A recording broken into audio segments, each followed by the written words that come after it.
This is day 3, muscle up training for the world record. Got our clicker here. Reset that bad boy to 0. Last time we did 101. Today we have a goal of at least 150. We'll see how we're feeling when we get there. Make that decision if I want to go further or not. But we're still in the early phases of training, so I'm going to take it nice and slow and easy today. Um, so yeah, nothing to it but to do it. Just get started.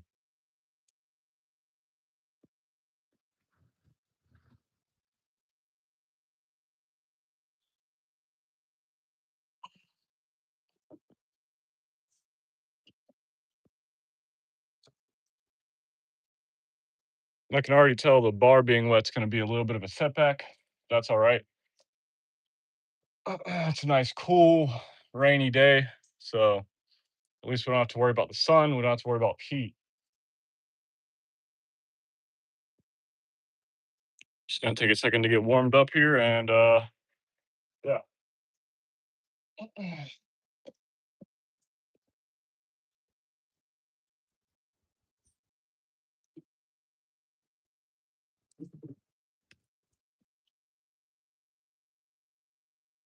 Can already tell the wet bar is going to be a little bit of a challenge, especially on the dismount. See no sponges. How we're feeling. All right, that's a lot more smooth for the time being.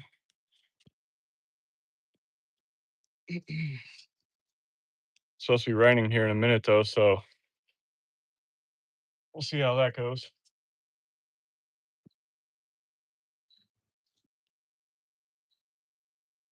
Muscle up grip. You always want your hands fully wrapped around the bar, arms bent, just like that. So you don't have to flip your hands around the bar. They're already in position.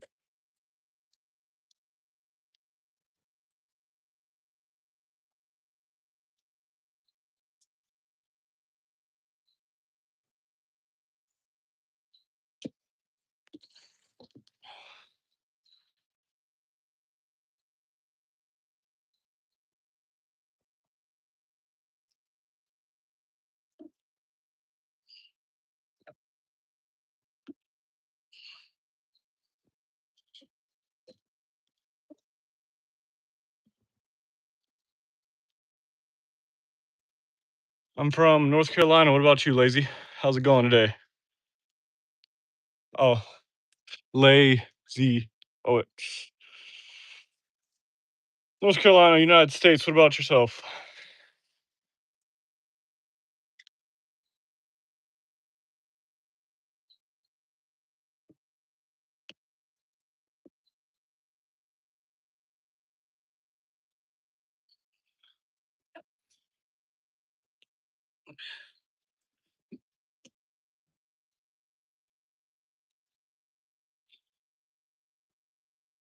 Nope, never heard of it. Ah, French. Nice, nice. I took French in, let's see, high school, but none of it stuck with me. I took German in college, and everything got mixed together. So whatever French I did know, I kind of lost it.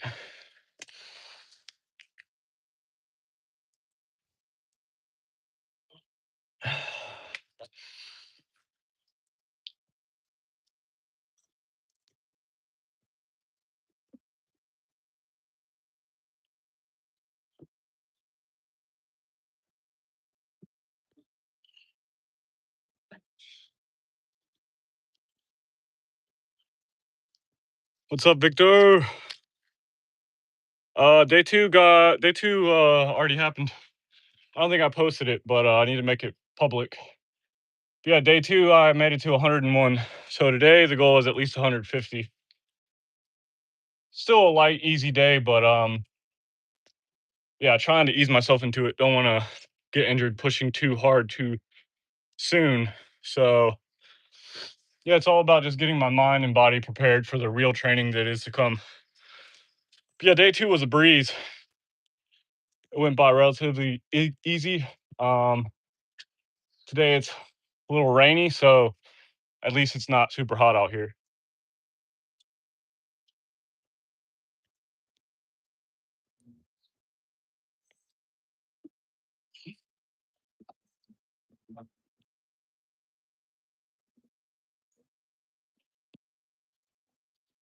And just trying to, um, it really depends. Like today, I have these sponges. Sponges are really good at preventing blisters and just cushioning it. Um, but anywhere once you start reaching the hundreds, that's when your hands can become a real problem if you're not careful. My hands are pretty calloused up, and last time I actually got a really bad blood blister. That's when I had to break out the sponges. But yeah, I mean, as long as you have some form of hand protection, like as long as it's not skin on metal, you can prevent blisters pretty easily.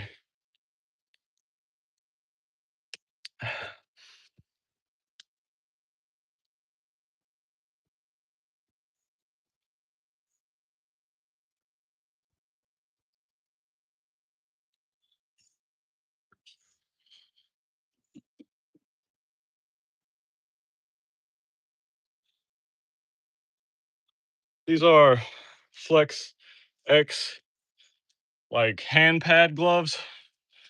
Most people don't use the finger loops, but I do. Keeps them in place. Oh, thank you. G9. But yeah, and then I also have tennis racket tape wrapped around the bar. I noticed that to be the biggest help. Like it keeps the grip. It allows you to still move your hands pretty easily. And it's a cushiony material. So it's like the best of both worlds. Um, but you can just use sponges alone. You don't even need gloves. Like you can just use the sponges. They'll carry you to 1,000 easily without real damage to your hands. I've used the sponges in all my pull-up training and done 2,000 with sponges, and my hands are pretty messed up, but they weren't like destroyed. Yeah, I've used chalk a few times. I like chalk a lot. It's just it's kind of annoying, like how much you have to reapply it, and it's messy, and it doesn't have any cushion to it, so it's only gonna protect your hands so much. Like it's really good for the friction, and you can keep a really good grip, but it doesn't um it doesn't have any cushion to it. So after like hundreds of reps, you really start to hurt your hands, regardless of blisters or not. Like your hands are still all tore up. Yeah, chalk for like quick workouts, definitely the best because you don't lose any grip strength. The more padding you have between you and the bar, the less grip strength you're going to have. Oh, yeah, feel nice and warmed up and light now. Now we're talking. This is feeling super easy now. I was a little worried getting warmed up. It didn't feel that great. We're at 17. The current record's at 2,150, which is pretty high. But I was originally training for the pull-up world record, which is at 12,000. But when I started training forever ago for it, it was only at 4,000. So that thing has just been climbing and climbing and climbing. Whereas no one's really paid attention to the muscle up record. So it stayed at a pretty low number. You can beat the muscle up record in 12 hours. You don't even need the full 24.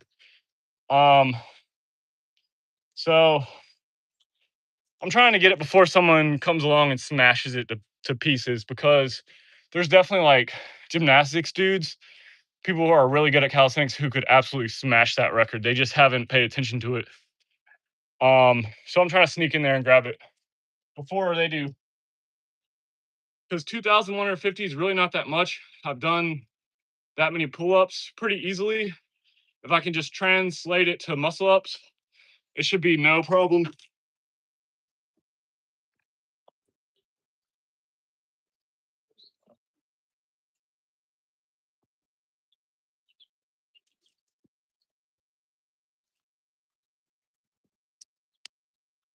The David Goggins record was at 4,030. I never officially beat it. Still planning on doing that, but most I did was 3,002. So That was in 12 hours.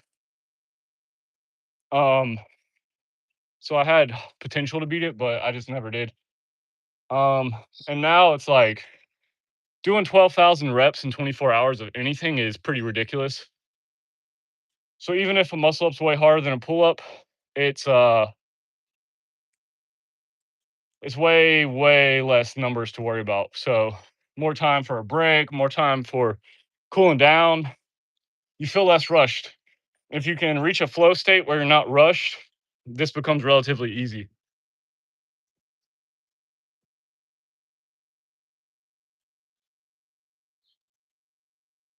Uh, that's embarrassing. We're not gonna let go of the bar. We're gonna make that one up real quick.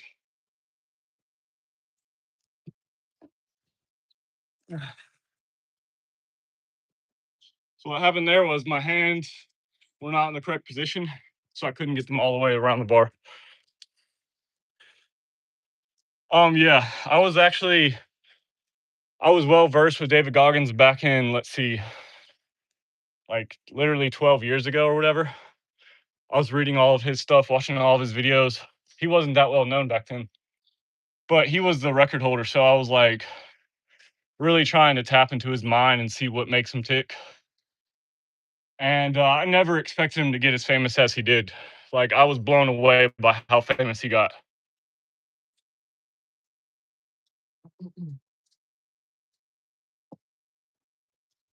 So yeah, make sure when you're doing your muscle ups, if you don't want to get stuck like I just did, your hand has to be wrapped around the bar. I mean, it doesn't have to be, but it's going to make the transition 10,000 times easier.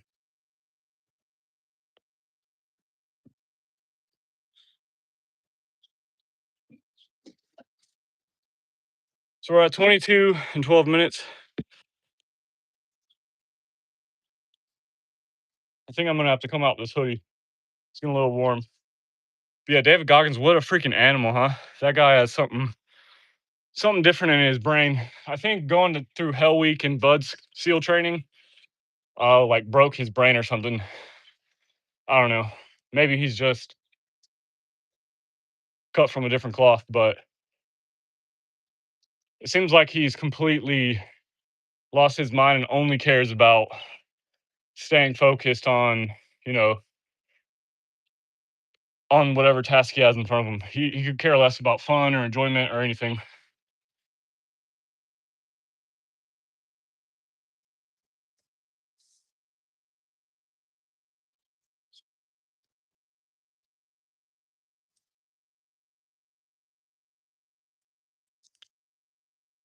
Push-ups in one set, uh, probably around 70.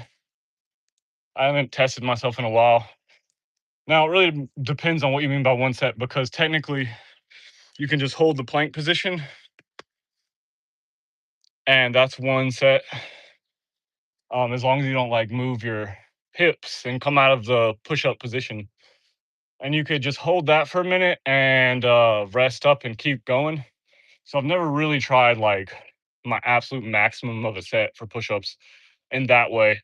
Similar to pull-ups, you can just dead hang for a while and it counts as one set. But a lot of people would also consider that cheating. Like you're not supposed to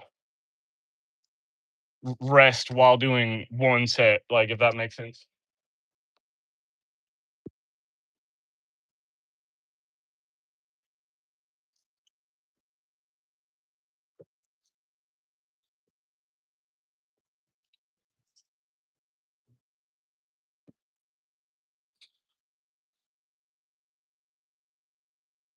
Yeah, so unfortunately I am doing small sets right now because I'm trying to pace myself. 24, or at least doing 150 today. Gotta learn to just be patient. But yeah, Victor, how you been, man? You been all right? If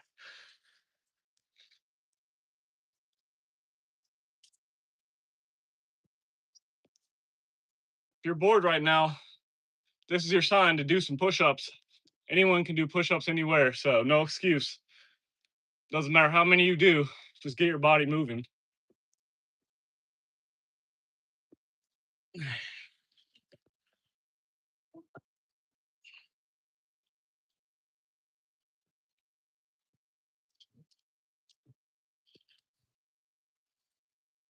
26. Yeah. You guys make this so much easier for me when you join the chat and start a conversation.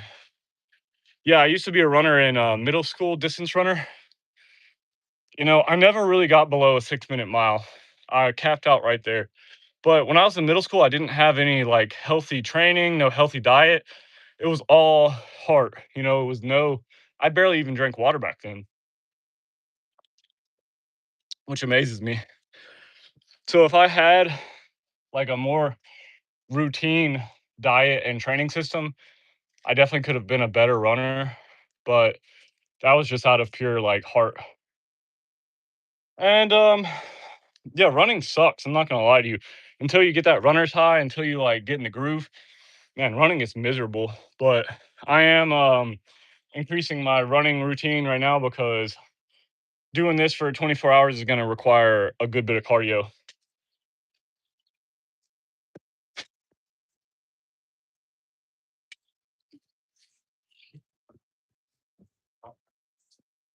What about you, Victor?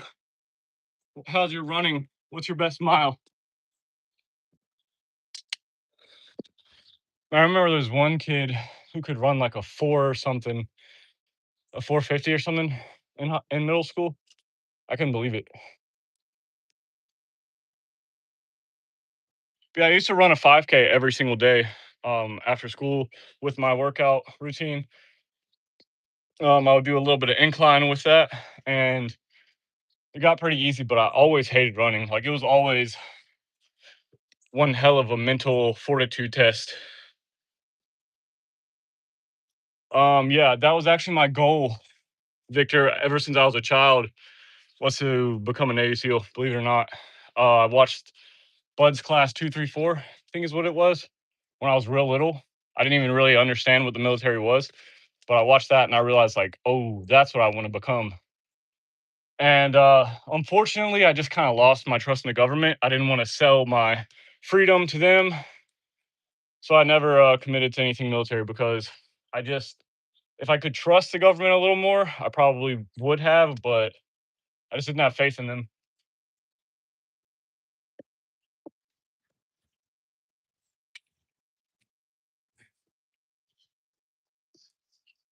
But I do a lot of cold water training as a mental fortitude thing. I love cold water. It actually becomes addictive after a while because it does release certain levels of dopamine and endorphins. Cold plunges are the absolute best. If you can take a cold shower in the morning or whatever, I highly recommend it. At least 60 seconds in the cold water, it will change your life. Yeah, 5K without resting. A lot of it was incline as well, uphill. Again, I used to hate it, man. I remember it was literally like torture the whole time, wanting to quit the whole time, not thinking I would make it the whole time. And this was every single day. But then I would end up making it anyway. So running really changes your mind to believe like, oh, even when my mind tells me to stop, I still have plenty left. And it really fortifies that mentality in you. Like, you think you're going to die. You literally think, if I don't stop running right now, I'm going to pass out and die. But you realize that's all just in your head. You're not actually as tired as you think you are.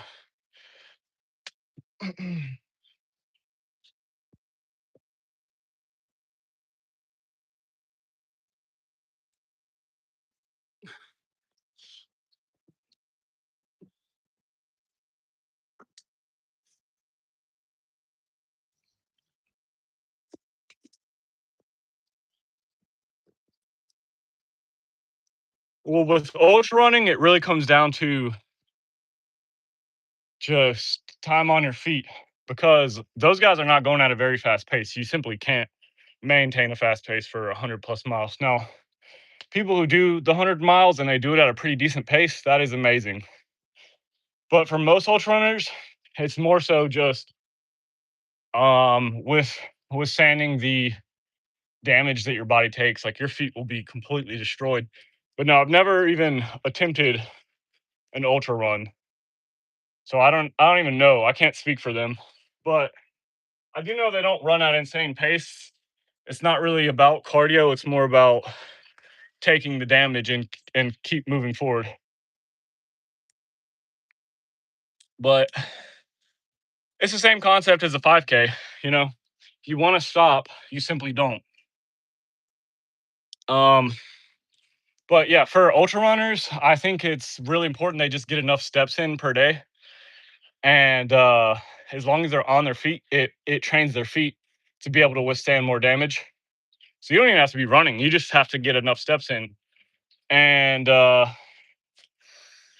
then you need a little bit of cardio to keep a nice little jogging pace. But other than that, it's all in the mind.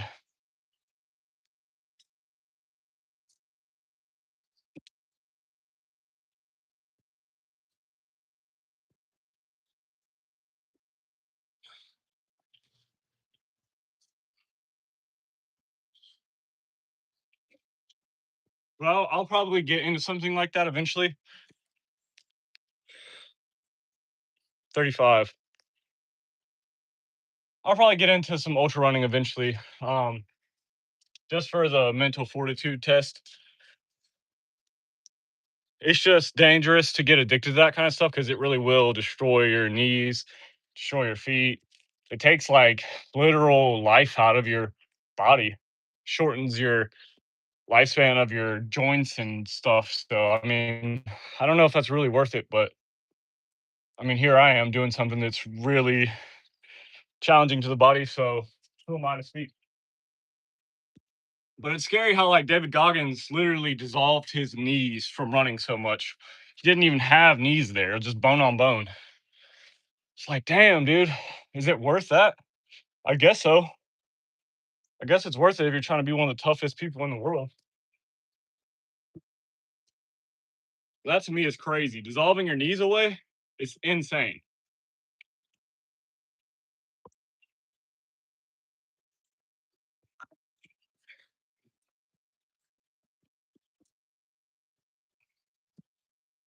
Yeah, cold showers every morning. I end my hot shower. I love a hot shower too. I end my hot shower with a cold shower. Um, and in the winter, I like to get in a pool when it's really freezing cold, just to sit there for at least 3 minutes. But yeah, cold training has always been ever since I was a kid. I've always been like really into it, and eventually it stops becoming cold. Like a cold shower to me used to be really painful. Now after like the first 5-10 seconds, it doesn't even feel cold anymore. Your body adapts pretty quickly. It gains brown fat cells, which are better insulators, more circulation. It's really good for you. Cold training is really, really good for you.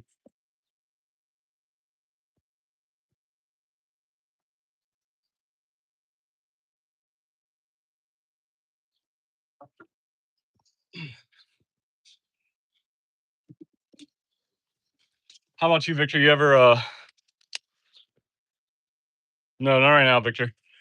But you know,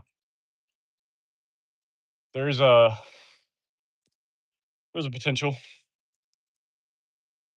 But do you ever what's up, brother? You ever take cold showers, Victor? You should really start if you don't. Like I said, all you need is at least 60 seconds. End your hot shower with the cold. It is transforming. You come out of there feeling like you just chugged 3 Red Bulls. What's up, brother? How you doing today? Right now we're at 39. It's I'm just getting warmed up. I'm feeling really good.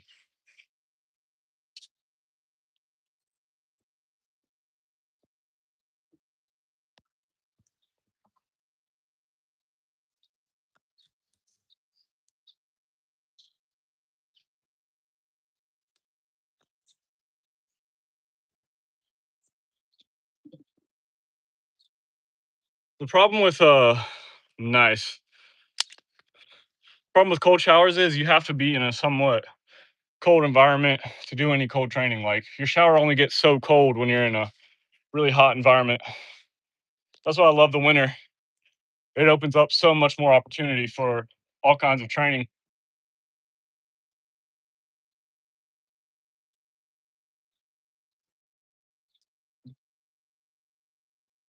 Yeah, I love this weather right now. It's about 59 degrees, 60 degrees, something like that. No sun. Don't have to get fried because I'm so pale. What's up, bacon avocado? How you doing today? 15 degrees Celsius. I wonder how much that is in Fahrenheit. I don't even know rough estimates. Sounds cold.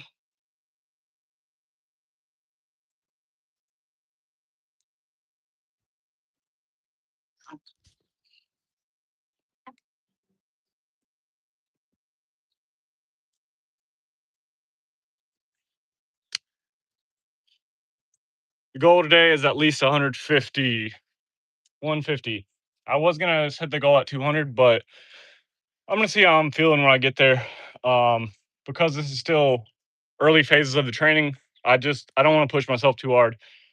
Doing a little bit is going to pay off more than doing a lot right now because it's just a matter of adjusting my body, getting it used to this. Heck yeah, bacon. That's what I like to hear. That's what I love to hear.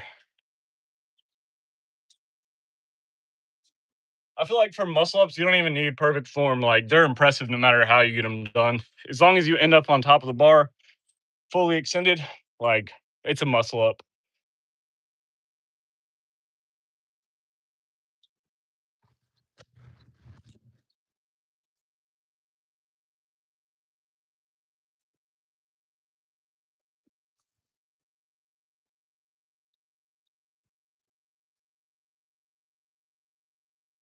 Yeah, the goal today, 150. Feeling pretty smooth right now, so I'm excited to get her done. Oh, yeah, not feeling sore at all. So that's a good sign. I've been making sure to take plenty of rest days in between, let my body fully recover. The idea is once I get into close to 1,000, is like one training session a week, maybe two a week, but trying to give myself plenty of time to recover. There's really two ways I could train for this. I could either do a few hundred every other day, or I could slowly climb my way up in sessions once a week. And I think I'm going to climb my way up. And if I get stuck at any point, that's when I'll switch over to just doing a few hundred every other day. And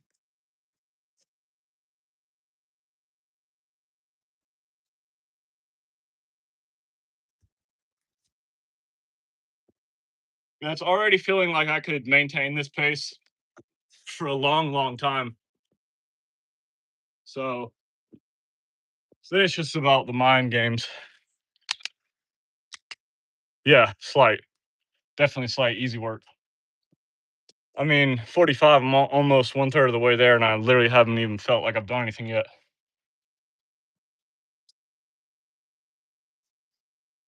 Well, these are the most important days of training right here, just getting my body used to it. After this, it'll be just keeping my mind dedicated to the task at hand because you could lose motivation training for something like this so easily and just slip off. You could get scared really easily, overwhelmed. Like there's a lot of factors at play here. If I start getting scared of injury or something like that, it'll take me straight out. I cannot be afraid. I can't be overwhelmed. I just gotta take one day at a time.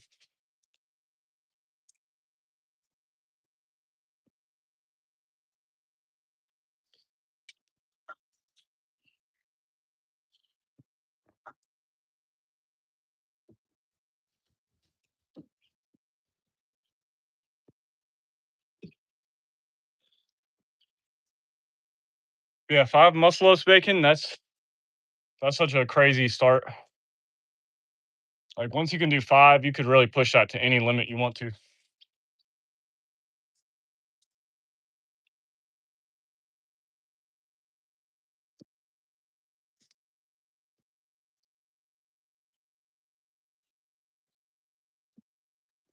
I'm wondering what is a sweet spot for my weight. I'm exactly 6 foot tall.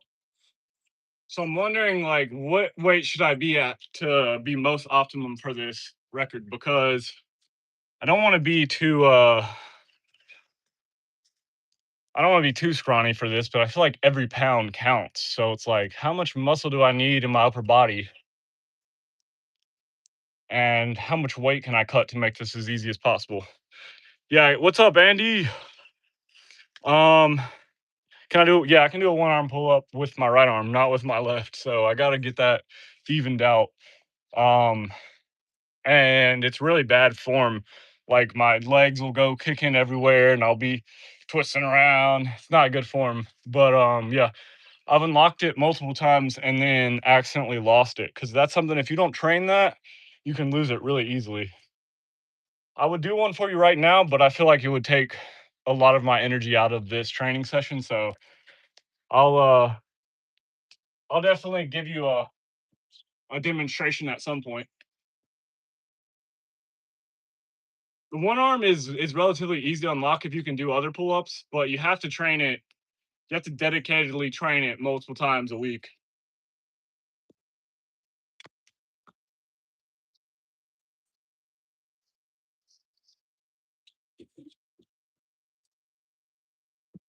And it really sucks that I can only do it with one arm. At least it feels like it's kind of cheating.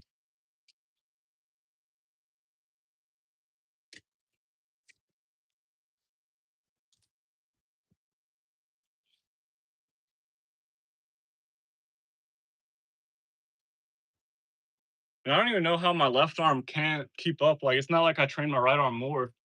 I really don't know how it would be such a difference, but it definitely is.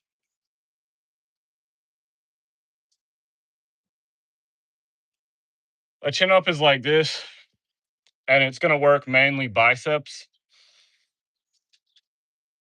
It really doesn't work hardly anything else other than biceps, maybe a little bit of forearm. But yeah, your muscle up, I mean your pull up like this, it's gonna work. You can actually kind of focus. What's wrong, Epic?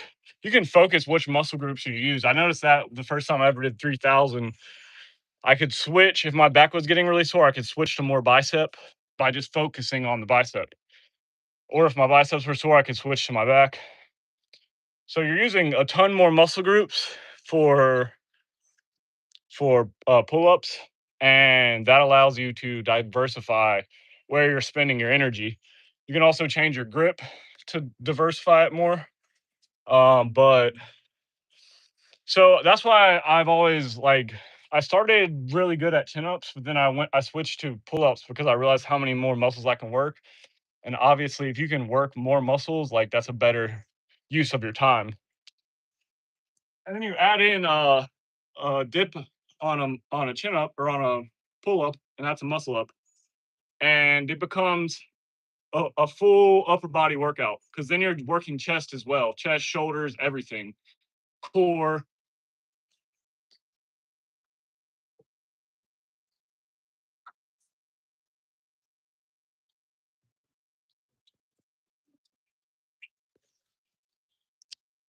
Thank you, Epic. I appreciate it.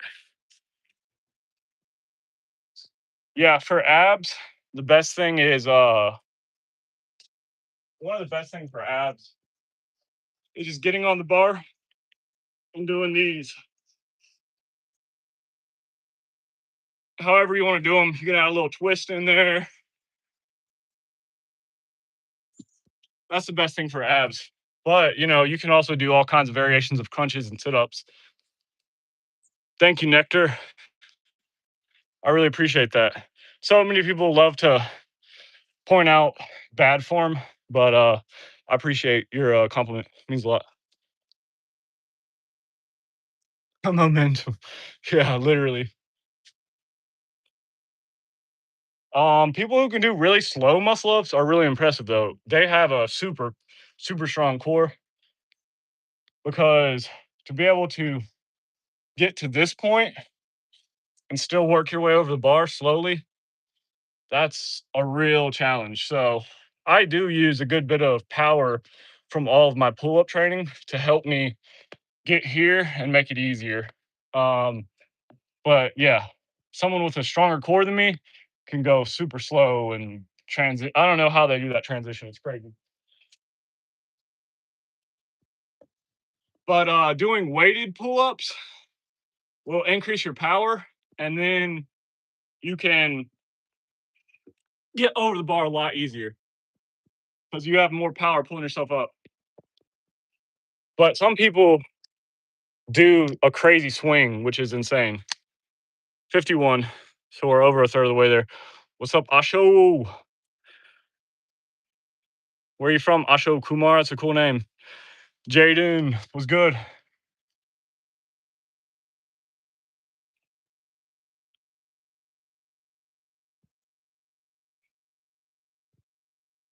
Yeah. 100 sit-ups and flutter kicks. Yeah. Anything on your back where you're just moving your core is good. I used to just hold the inch or two off the ground with my arms like that. I'd call it the crucifix. And boy, that thing would tear my abs up. There's also the little roll thing. That thing is amazing. I love my little roller. I haven't done it in a while, but it's a little wheel and you roll it out like that and roll back in. That's probably also one of the best core exercises that there is. –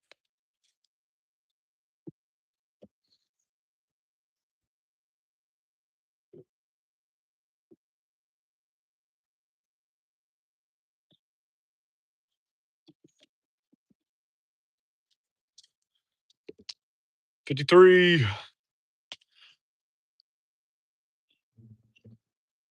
Yeah, I need to train my abs more because as far as like your overall aesthetic, that's one of the first things people look at is your abs. I need to get mine just like really popping, which is mostly done in the kitchen. It's mostly like how much fat can you cut off so that it's shredded here. But after that, you do have somewhat of genetic factor. How big are your abs naturally? And if you want them huge, you're gonna have to train them huge.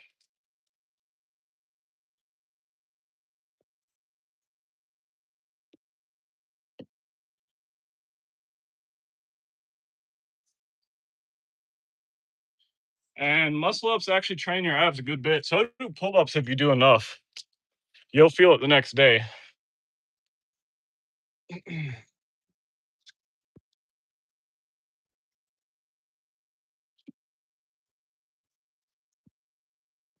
But yeah, if you're really focused on your abs, yep, there you go. Dead man hanging, just move your legs around. There's so many variations of little leg raises and stuff you can do that are so good for them. But if you're really trying to get your abs like super defined, it really is just a matter of cutting the calories. You want to get plenty of protein so you're still building muscle. You don't want to lose any muscle, that's for sure. But you really got to starve out the fat in your body. Then they'll be super defined. And then from there, it's just getting them bigger and bigger.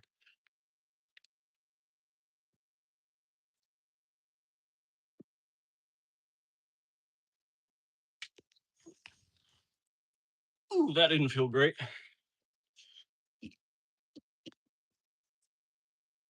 So right now we're at 55. I'm in North Carolina, USA. What about you, Victor? I think I asked the first time, but I can't remember. Yeah, I would say dead hanging and just any kind of, yeah, any kind of lever workout for sure. Because you build all in here too. And that's what you want. You want your whole core. You don't want just the ab muscles, which there's a lot of like sit ups, I feel like, are mostly just abs. You need some twist in there, really get I forget what these are called, your oblique. Bulgaria, nice. Yeah, I actually knew a lady from Bulgaria. Kill that mosquito. I'll never bite anyone again. Yeah, there you go. Fitness. Oblique crunches with some weight. Anytime you add weight onto something, it's going to help with building size. So if you're really trying to get your abs huge, which most people are just trying to get them defined, that's the first step. But if you're trying to build size, and this goes for any muscle group, you want to add on some weight because it's gonna force the muscle to have more power, more explosion, more surface level muscle tissue. So it's just gonna pack on muscle tissue for the more power. Whereas endurance, that's the second layer of muscle tissue, and it doesn't give you as much size, but I would recommend training both, obviously. But yeah, adding weight to an exercise, like just getting ridiculously high on the weight, is gonna always increase size, I feel like. So the same goes with abs. If you're doing 100 crunches that easy pounds, yeah. If you're doing 100 crunches that easy, you need to find a way, either use a weighted ball or just a weighted anything, and add some weight to it.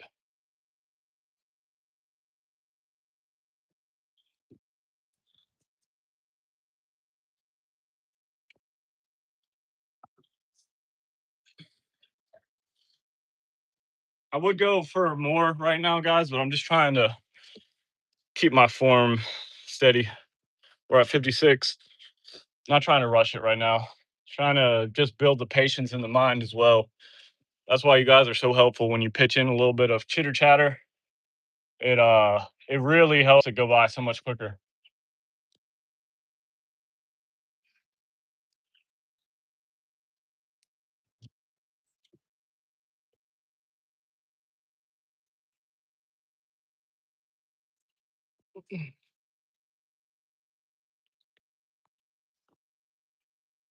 So you'll notice how much I'm pulling forward before. So for a pull up, I could pull right here, but for a muscle up, I pull myself forward. I'm not swinging, I'm just pulling myself forward. I'm just basically going like this because that does help with the form.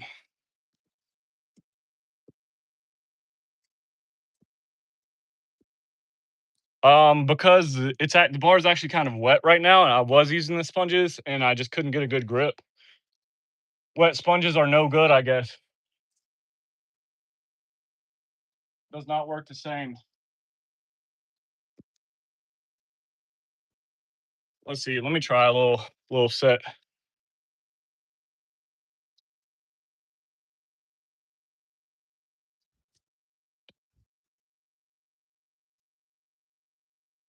As far as hand protection, guys, sponges are the best, without a doubt. You could go to 1,000 pull-ups and not have a single blister if you use your sponges properly.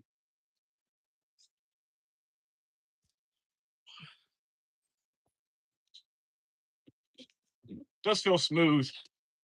Just feel like I got a little less grip strength because they're wet. But yeah, fitness. I can't really see, but that's your back flexing. Yeah, you look freaking shredded, bro.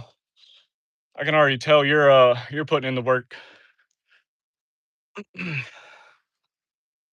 Yeah, that's a really good point. I do have like mild calluses, but yeah, it is better for me to, especially right now in the early stages, to build hand strength.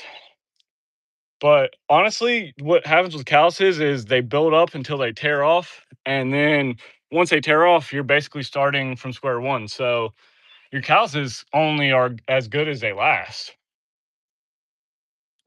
But obviously you can get your hands stronger in general over time. You don't want weak skin there. You want nice, tight, hardened skin your whole hand. But yeah, I mean a callus, it'll pull right off, and then you're starting back from square one. So there's only so much you can really do to train your hands.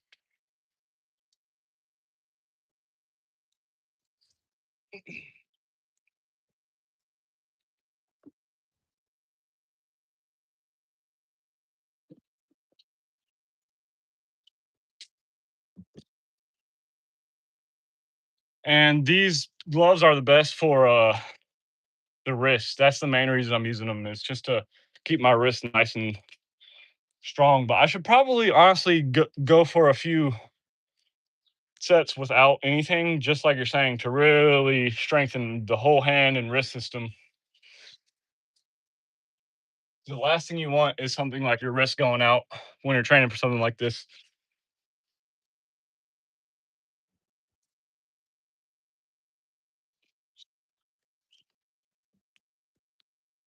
Really just a mind game, though.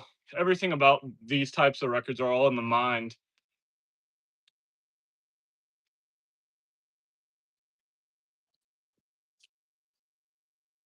My hands are going to get destroyed. There's no way I'm doing 2,000 muscle ups without my hands getting absolutely obliterated. It's a matter of, am I going to cry about it, or am I just going to keep going? Am I going to get scared that like my hands are freaking demolished and never going to work the same, or am I just going to keep going? I'm just going to keep going.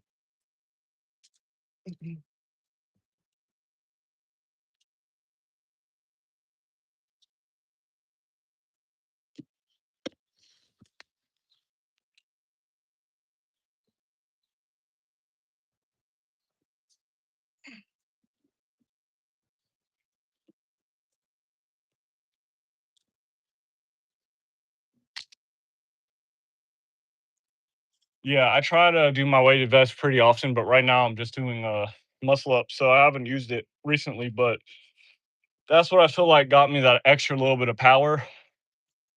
Um, but I think for pull ups, the best system is the belt system. I haven't really tried much with the belt system, but I have a feeling that I could probably pull quite a lot. The most weight I've ever done a pull up with, I had to use a backpack. I had the vest and I had weights in between my feet that I was holding, and I did just over 100 pounds. I think it was 105 or something. One pull up, one rep max. And I couldn't believe that I pulled it that easy. But I think the belt system is best. So I'm going to get a belt eventually and see just what kind of weight I can pull.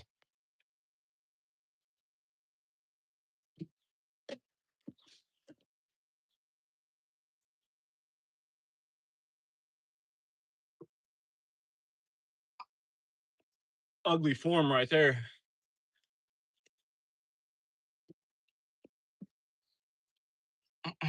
Sometimes if you just don't prepare yourself for the muscle up, like you really will get stuck on it. You have to visualize going over the bar every time.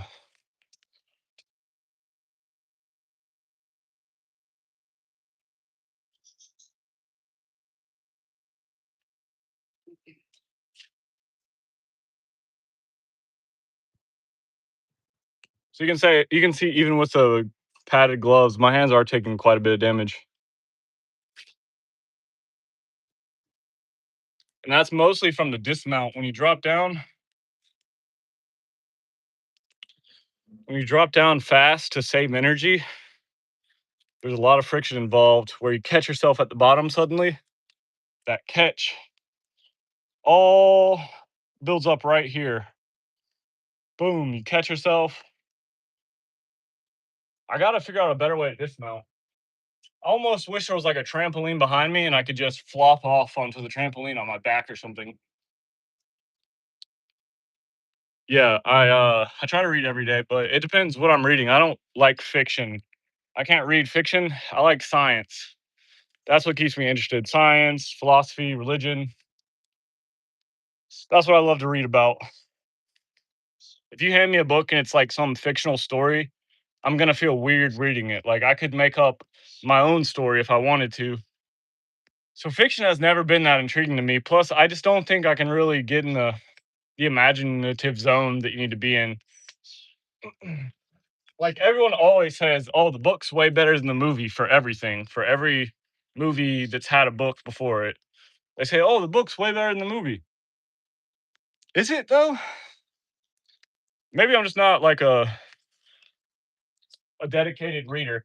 Maybe my imagination just isn't where it needs to be. But if I'm gonna read, I would rather read about like black holes or quantum physics. Try to like really wrap my mind around a really complex idea.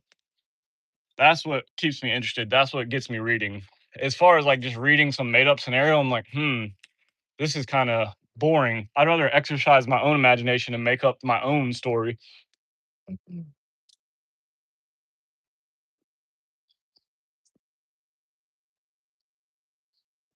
What about you though, Victor? You been reading? What you been reading? And I don't blame other people who love fiction, like people who nerd out over like the Harry Potter books and stuff like that. I There's a level of respect I have for them because their imagination is probably a little more exercised than mine to where they can see the whole world as they're reading it.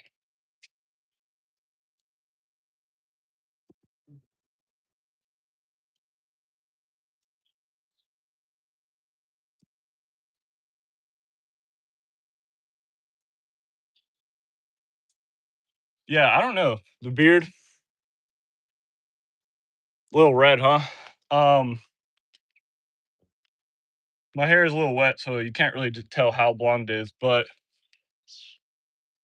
yeah, that must mean I have some sort of Irish roots. Like I heard all red hair comes from Ireland or Scotland. It's impossible to even have red hair if you don't have that gene from Ireland or Scotland in you. So I guess I must have a little bit of like Irish or Scottish in me. I've never done one of those genetic tests, so I don't know like what exactly my gene makeup is.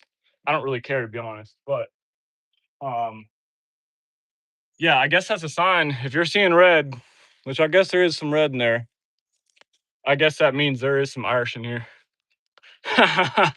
Chemo. Hey, I didn't say it. I didn't say it.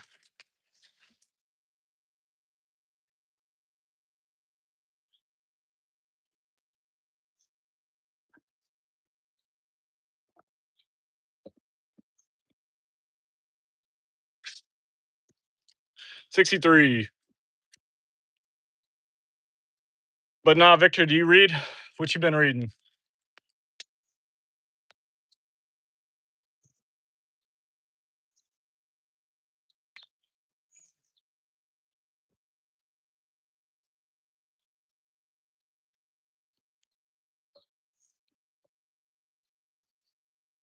When I read it, it has to be some kind of like complex idea, some philosophy, some meaning behind it that I'm like looking for.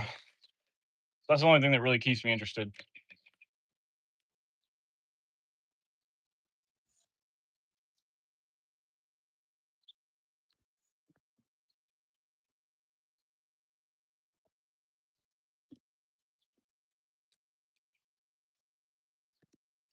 Oh yeah, the David Goggins book. That's right, you're talking about it.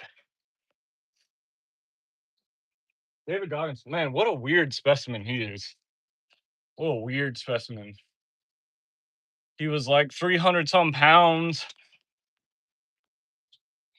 life going nowhere, and then turns into like literally one of the most influential endurance athletes and mental fortitude influencers of all time.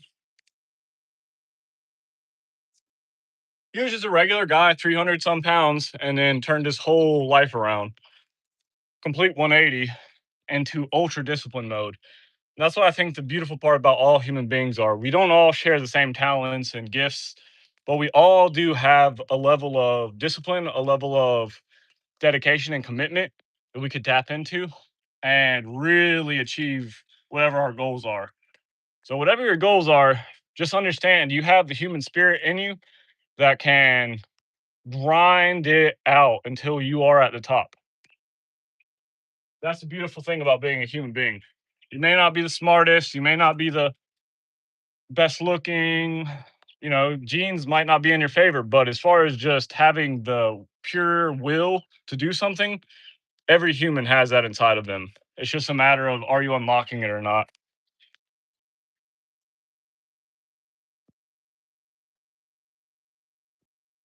We're going to use the sponges for a little bit and see how it feels.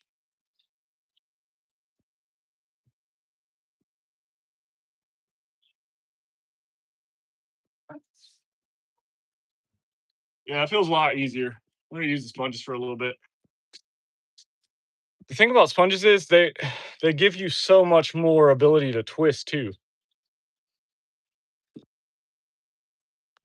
Yep, fear. That's everything because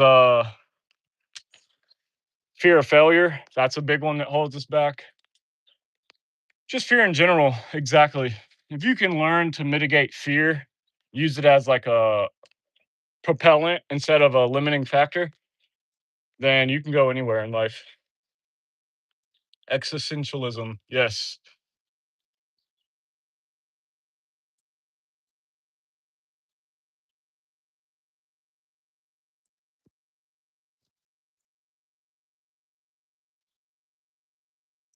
And same with me. I'm just a nobody who's just put their mind this idea of doing 2,151 muscle ups.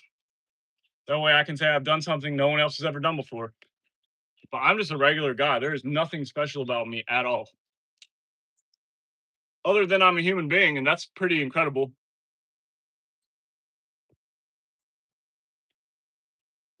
Gotta get the grip just right with these.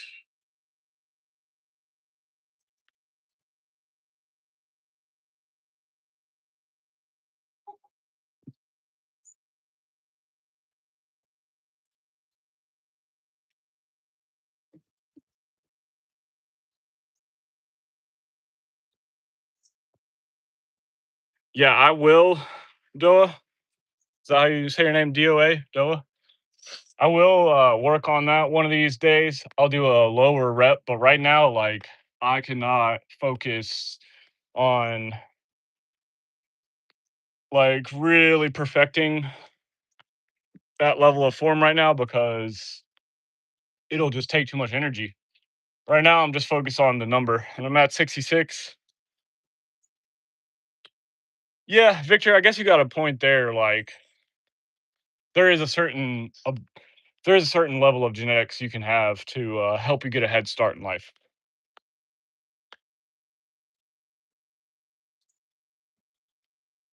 Yeah, that's actually a really good point. Like, if you're going to be, well, yeah, there's so many factors. It really depends what you're doing, what you're trying to achieve. But obviously, if you're trying to be like a heavyweight champion, you're going to need to be big bones. Like, you're going to need to be tall and freaking hefty. You can't be some pipsqueak. But as far as me, like, I'm 6 foot even, so that actually doesn't help with records like this. I did the math one time, or at least attempted to do the math. The people who are breaking the pull up record right now are relatively short, meaning they're 5'6", 5'7". They're pretty short. Um, and that actually plays a huge impact on distance that you're pulling.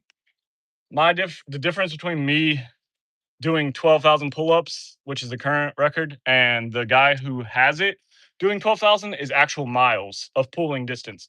So even though we're both doing 12,000, I'm pulling miles more worth of distance by the end of it because of my arms are just so long. Like, they're just long as hell. So to do a true form pull-up, that's way more distance to cover. Now, I'm not the person who uses that as an excuse, but it just goes to show you genetics does play a certain role.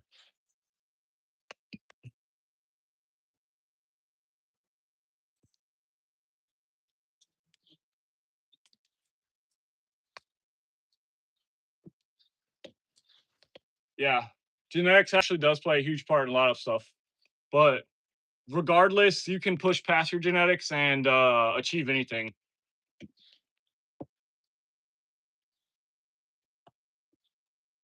It's just how bad do you want it. I feel like most blonde dudes don't actually grow out their facial hair, so you can't really see.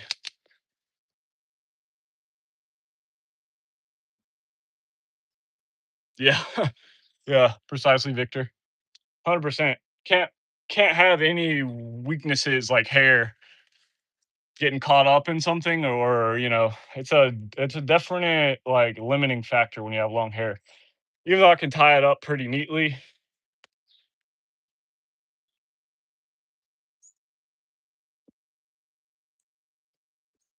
Same with firefighting, although I think you can get an exemption for firefighting, but you definitely got to have your face pretty clean shaven, the beard area for the gas masks, smoke masks.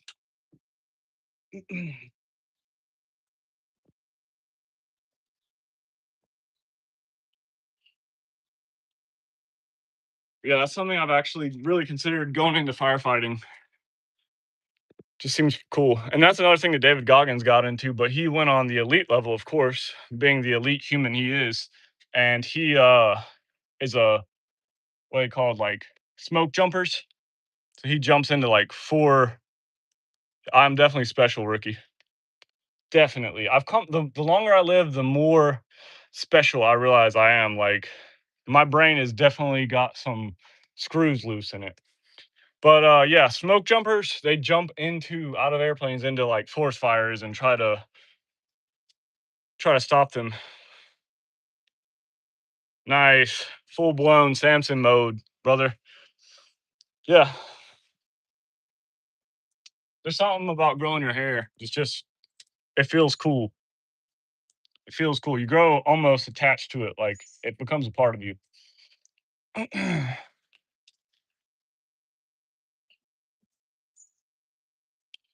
No, not my hair. I'll probably shave my face soon, but like my hair, nah.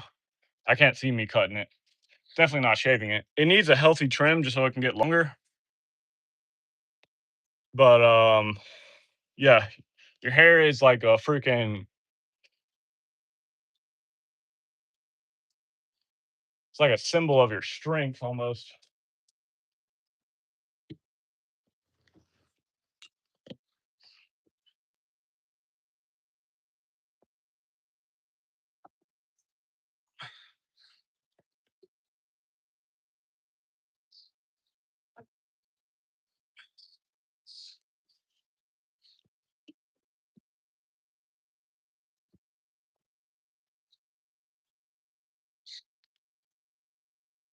Yeah, I'm scared to shave my hair.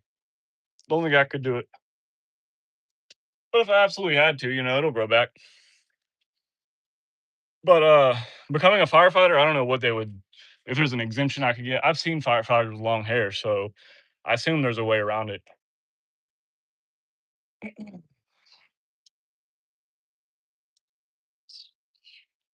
This seems like a really fulfilling job, like a purposeful job. Instead of sitting behind a desk, we're at 70, by the way. Instead of sitting behind a desk, like saving lives and stuff, like every day seems like it would be highly fulfilling.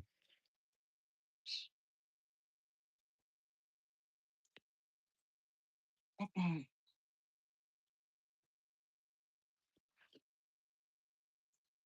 you got to be in good shape for that. And I'm already in good shape. So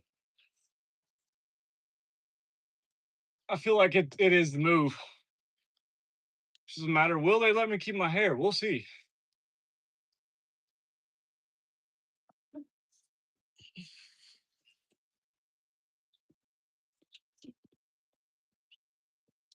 71.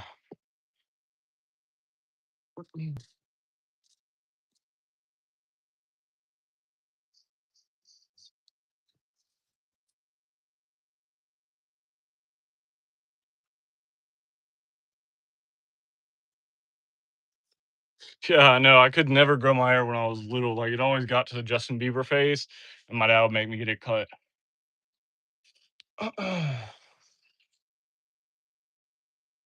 But once you get it past like a certain length and you can actually tie it up, it becomes way more manageable. And then you can just grow it. Like it's not a big deal because you can tie it in a bun. Just let it do its thing. It's not in your eyes. It's not in your face. It's not in your way. And I highly recommend it. I think everyone should at least try to grow out their hair one time before they go bald because it really does just feel natural. It feels just cool to have long hair.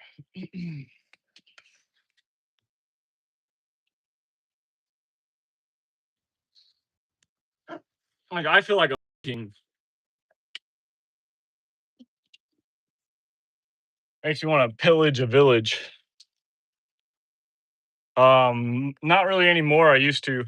Like I said, I might get a little trim to try to bring it back to life and add some layers in there. But I haven't cut my hair for like a decade and the split ends have gotten pretty bad. So it won't grow longer than this. But if I was to get a little trim, then it would become more healthy and it would grow longer than this. I've just never even trimmed my hair. So there's something about that principle.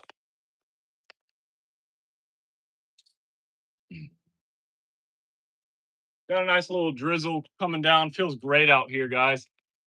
I'm feeling amazing. I think we're definitely gonna push the goal for today. I'm going a little slow pace, but that's all right. Don't want to overdo it on these early training days. Yeah, Victor, if you can convince your family to let you grow it, I recommend highly.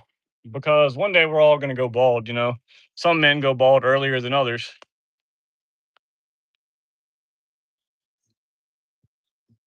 Yeah, and I will say, like at first, long hair is really annoying until you get used to it. You try to like eat something, like you see it's hanging up on my hat. You try to eat something and it goes in your mouth, like you try to sleep and it's in your face. Long hair is really annoying at first, and then you get so used to it, it doesn't even bother you. So I could see like having a shaved head would feel very tactical because you don't have anything in your way. But if I really wanted to, I could grease my hair up a little bit and tie it in a super tight bun. And it's basically the same thing as having a shaved head.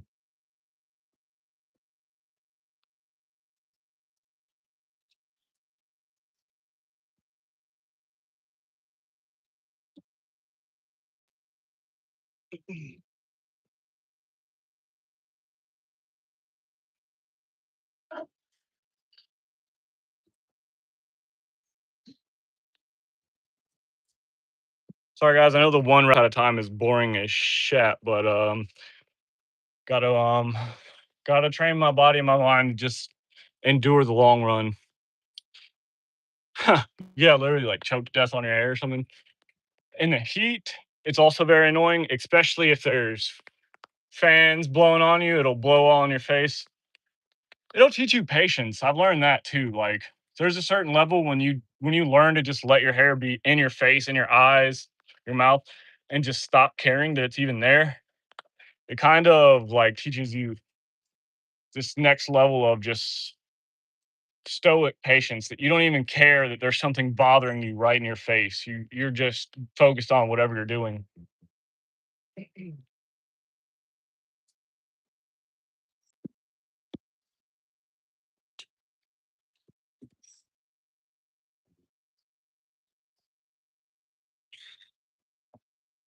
Still feeling really good. Still feeling really smooth. No soreness yet. 75. I would say eating is probably the worst thing for long hair, but other than that, man,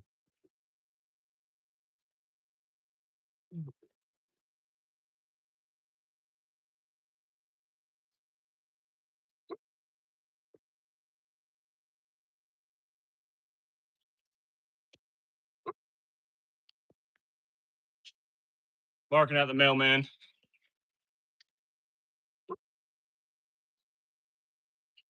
Come here, Margot. Show you guys Margot. Come here, Margot. Yes. This is Margot, my sister's dog. Sweet dog.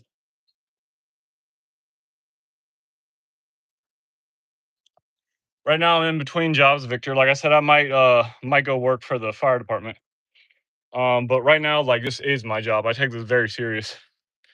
This record and the social media potential that it brings. Huh. Bring me my sponge, Margot. He stole my other sponge. Yeah, bring me that sponge. He wants to play. Um, yeah, this is literally my job right now, Victor. I take this very serious. I will get this record. And training for something like this isn't that easy if you are come home from work all exhausted. You're not gonna have the motivation to do something like this.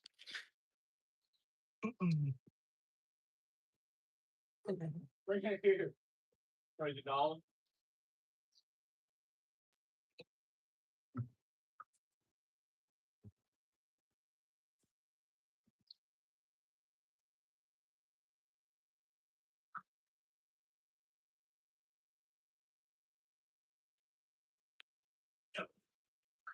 I don't think I'm ever getting my other sponge back.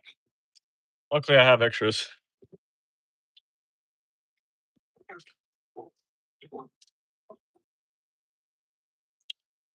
Yeah, ideally one day. Bring me that other sponge, crazy dog.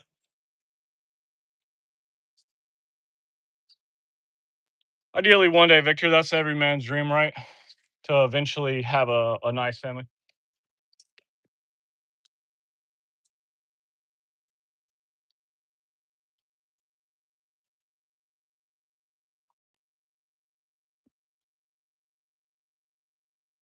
My younger brother in the chat actually already has me beat. He already has two children.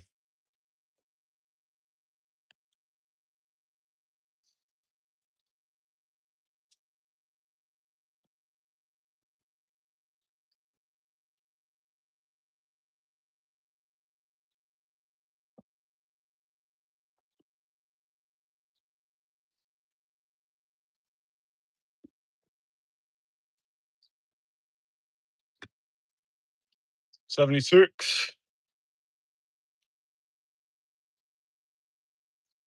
Yeah, I've never heard a man say that he regrets having a good family and kids. Like, so, I think there's something instinctual deep in all of us that does want that.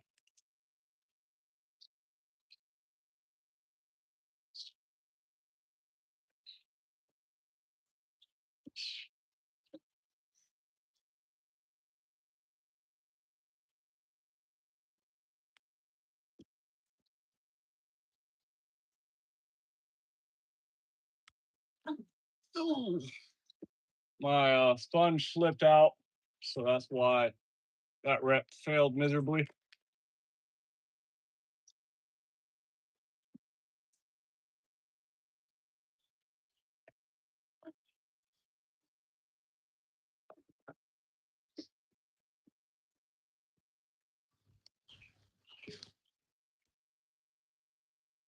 77.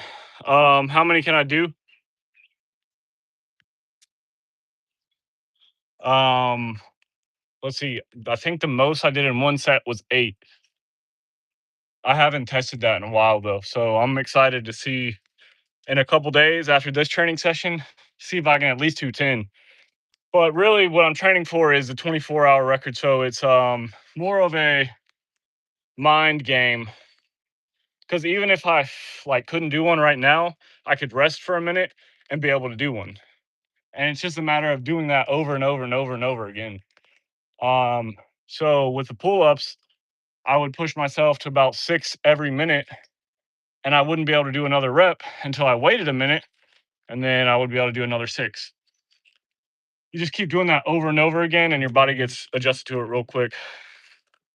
I'm 28, Victor. 28. So I'll be 29 in a few months. I'm kind of like in my prime. Now's the time to do something like this. I'm going to do it. After this, my body will start to decline every decade, especially if I don't keep training. So now is the time to really push myself to my absolute limits.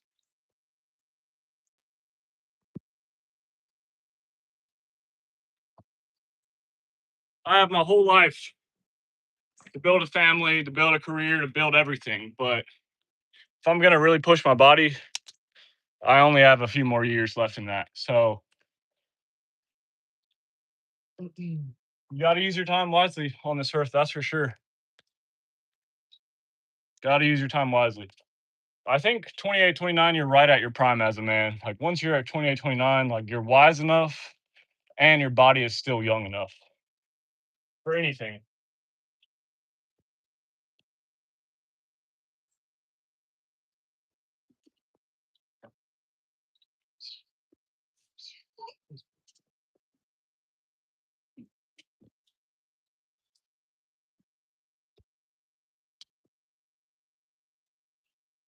Hell yeah, I'm down, brother. I'm definitely down. Let me know where you're at.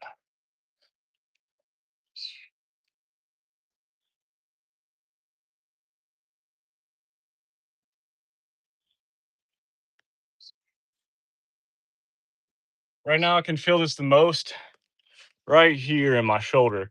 And that's from this transition point. And boy, it is starting to burn. We're at 79. It's definitely starting to burn.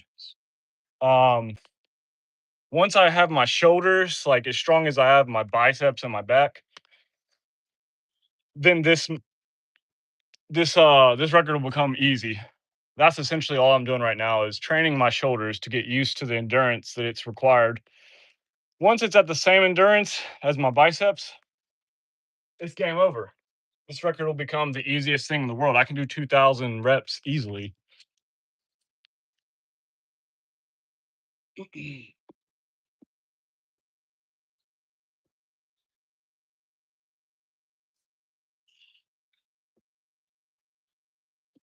That's definitely where I feel the only pain though.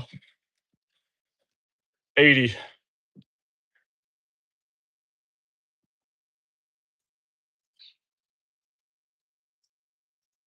So it's a matter of how many training sessions will it take to really get my shoulders maxed out. I don't see it taking that many.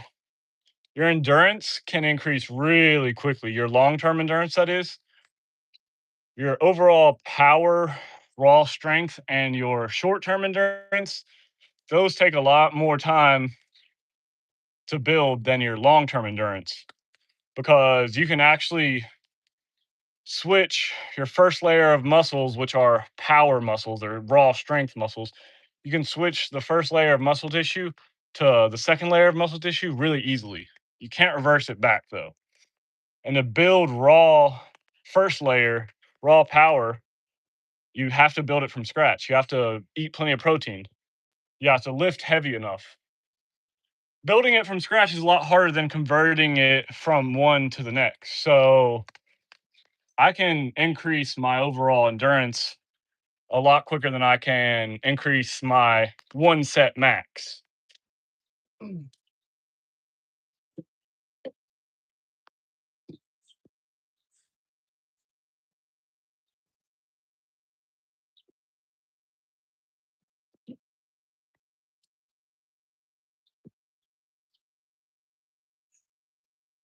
Yep, precisely, Victor. That's actually perfect. 100 hour for 20 hours. Yep, that actually sounds exactly what I'll do. That's a little more than one a minute, which, 2 a minute should be relatively easy. So I should be able to get close to 120 an hour. But then if you factor in any breaks, it's going to be a little less. So around 100. That's actually the perfect schedule, I think. 100 an hour for 20 hours. So this is only day 3 of my official training, but I've been training like endurance training since I was 16 and I'm 28 now. So when I was 16, I did 3,000 pull-ups in 12 hours. So that was back when the record was only at 4,000. And so I've always known ever since I was literally a teenager that I could push myself way beyond what I ever thought I could.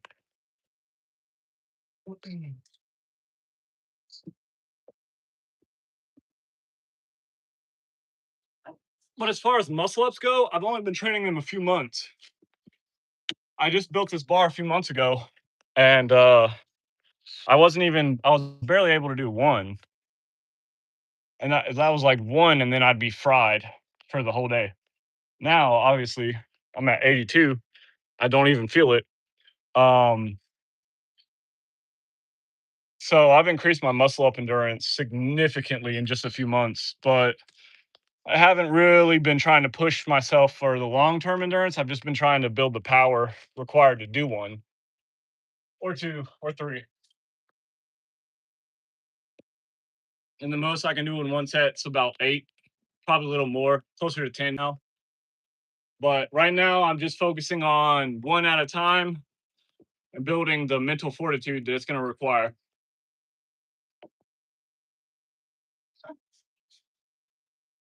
Getting my form perfect.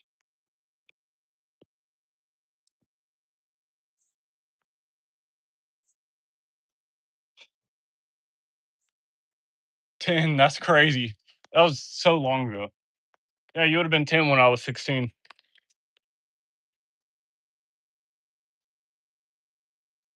I had no one to talk to when I did those 3,000. I literally went insane a few times. It was mostly my mom I was just talking to over the phone. And just listening to a ton of David Goggins motivation stuff, like just ton of like hardcore music.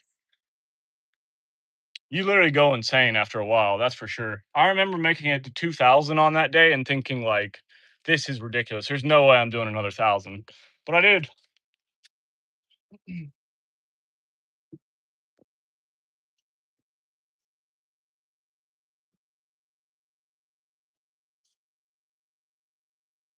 I had no good nutrition, no good nothing back then. I barely even drank water back then.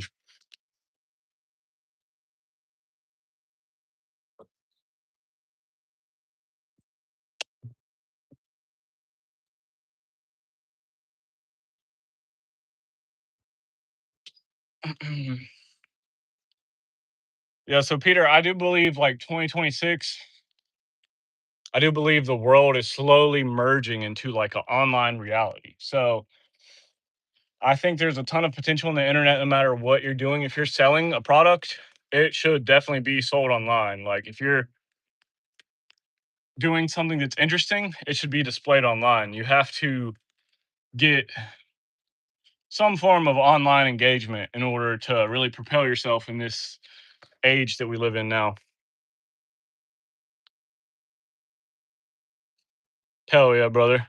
That's what keeps me going. Like I have unfinished business and I know she would be proud of me. So it's all about, not letting myself down, not letting her down, keeping my keeping myself focused.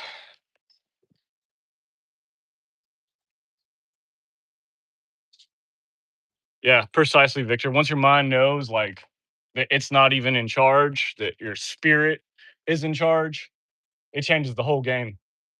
It'll still try to convince you to quit. It'll find every excuse in the book to get you quit. It'll try to scare you, demotivate you. It'll do everything. It's trying to protect itself. So, you know, your body will send signals to the brain, I need protection. And your brain will do everything it can to stop you, whether you're running or whatever endurance challenge you're doing. And you can override that with your pure free will and say, all right, I don't care if I am in danger, if my body is being destroyed, I'm going to keep going.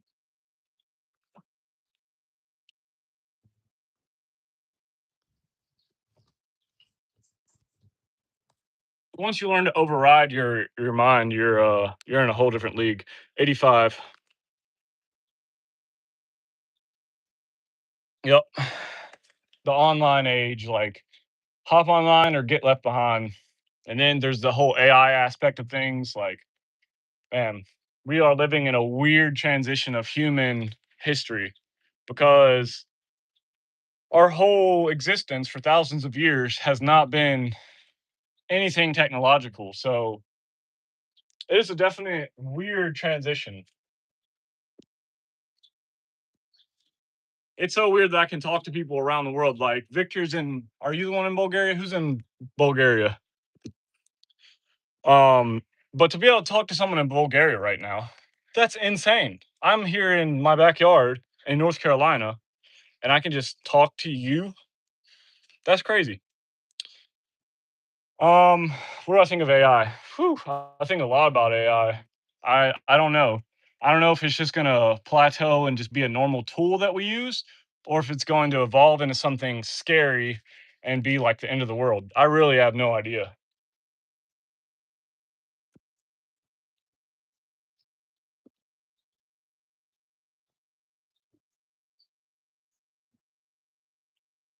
Definitely seems like we're living in like the Terminator movie. I don't trust. I know there's a lot of psychopaths out there. These warlord psychopaths. I don't trust them using AI. I don't trust anyone trying to control us using AI, like the surveillance state. It's scary when you think about it, like who has power over it, who's using it. That's more scary than the AI itself to me. There are a lot of psychopaths who will use it to benefit only them. I've done 86. 86, I'm going for 150. That's the goal for today. Peter.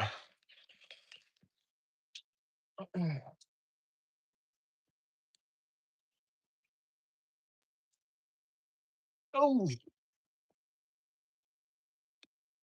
that was a grip failure again. If you do not perfectly have your grip wrapped around the bar and visualize going over the bar, you can get caught so easily right under it.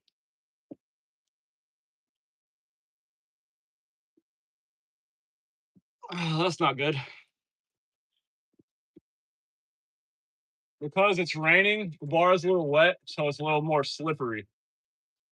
So I'm not trying to create excuses here, but it is just all a matter of grip.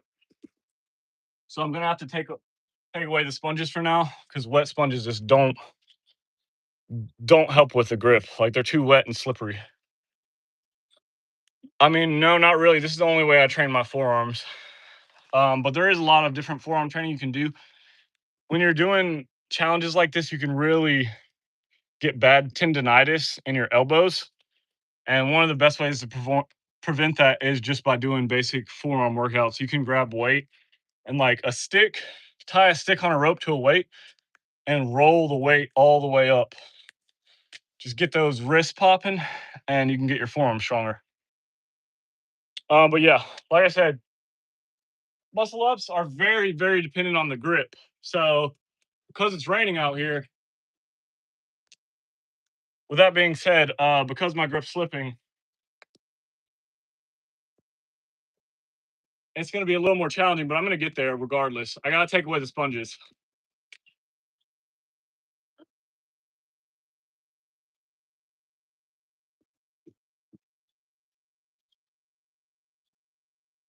Nice. Raining all around the world. 87. Still here. When did I start working out? Probably freshman year of high school. So whatever age that was. Freshman year of high school, like 13, 14.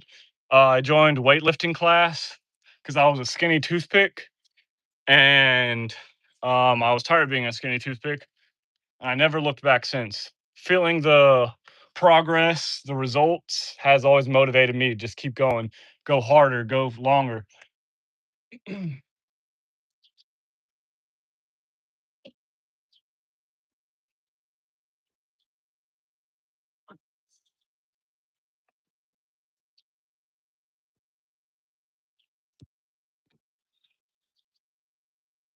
Nah, I've done a few little golf ranges where you just hit dingers, but I've never been a top golf, I don't think.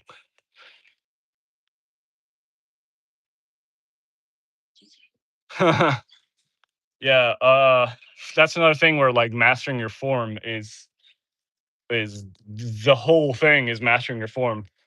Doesn't matter how strong you are. You can only hit a golf ball so far if you have perfect form. Golf is one of those weird things. Like, I don't know. I've never been like super into it. I've never had the drive to smack a golf ball as far as I can, but I see the appeal, especially when you're just hanging out with the boys, getting a little buzzed, chilling. It seems pretty cool.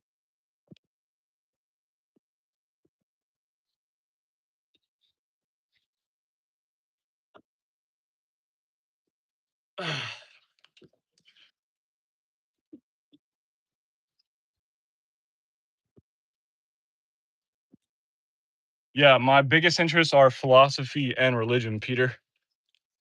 I actually have a degree in religious studies and in philosophy. So I like thinking about abstract concepts and reality on a bigger level than just what we see in front of us. I love science. I love complex science like black holes and quantum physics. Yes.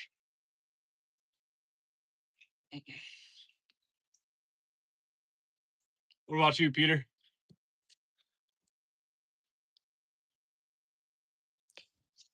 Yeah, that's a good way to put it. It's like a bowling putt putt because you're just seeing like where you can hit, how far, and stuff like that.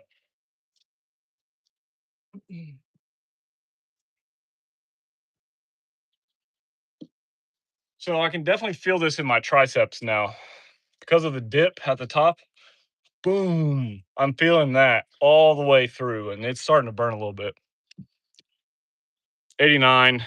We've got quite a ways to go. I'm not going to think about that, but Just try to stretch out my shoulders a little bit here.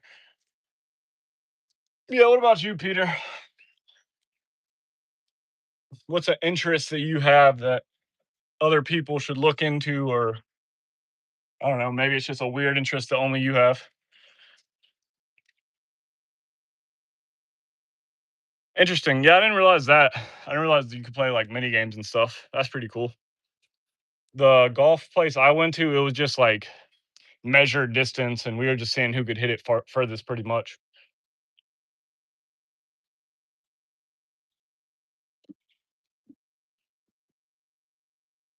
That actually sounds really fun, though.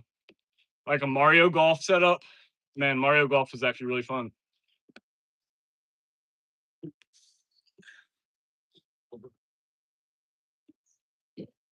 That's a throwback for the GameCube right there. 90.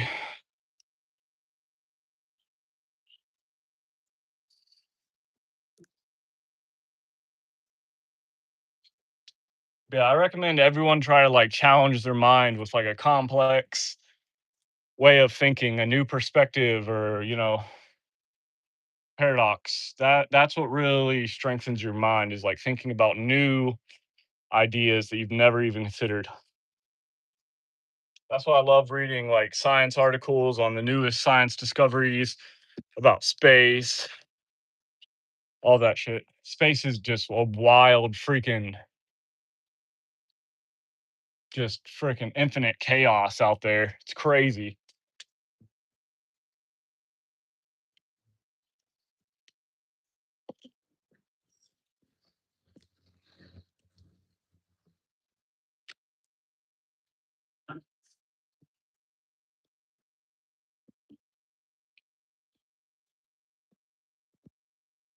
Yeah, I like educational channels like that, Discovery Channel. Although I haven't watched Discovery Channel in a long time because everything's just streaming now. But yeah, I like nature, nice animal documentary. It's so cool to watch animals in their natural habitats and how they behave. And then you get to the whole like ancient aliens and like the ancient civilizations. That's really interesting too. Pyramids. It's actually my sister's dog. Its name is Margot.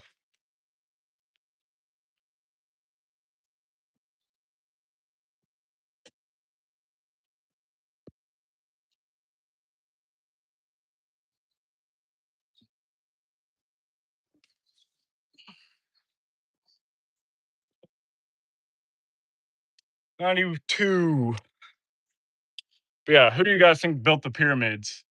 Because I definitely think there was something strange going on there. The precision in which they were built is more complex than the raw power that it would take to build them. To me, it's more impressive that they're so precise. But I guess when you live back then and you have nothing else really going on, you have time to be as precise as possible.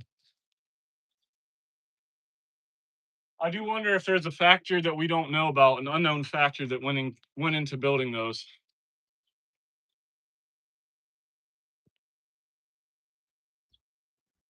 Just trying to stretch out my shoulders here. Um, Not exactly sure. It's some kind of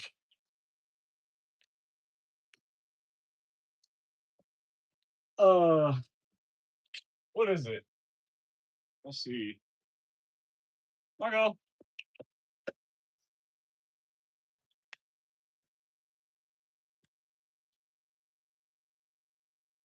what kind of dog are you?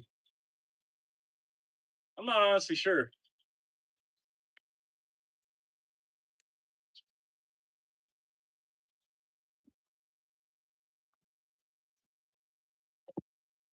I'd have to ask. I can't remember. Border collie. Yeah, that sounds about right. Some kind of collie.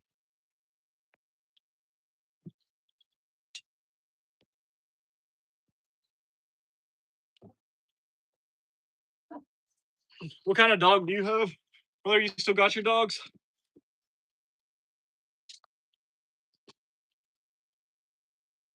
Yeah, she knows the basic commands, sit and all that stuff.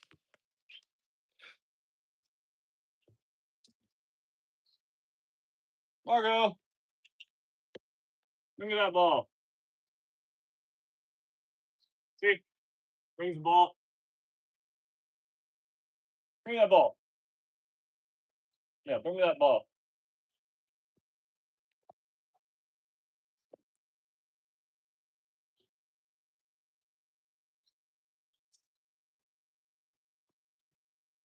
She loves playing fetch. That's her go-to activity. Just go playing fetch in the most complex way possible. Yeah,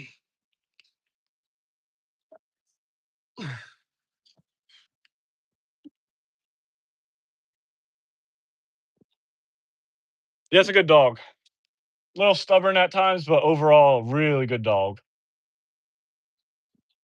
Behaves very well, for me at least.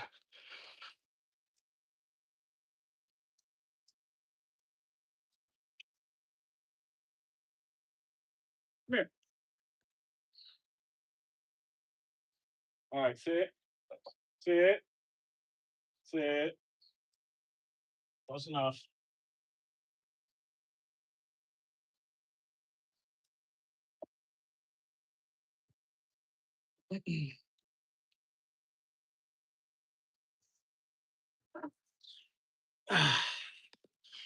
Whew.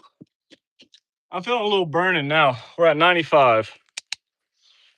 I've slowed down significantly, but that's all right.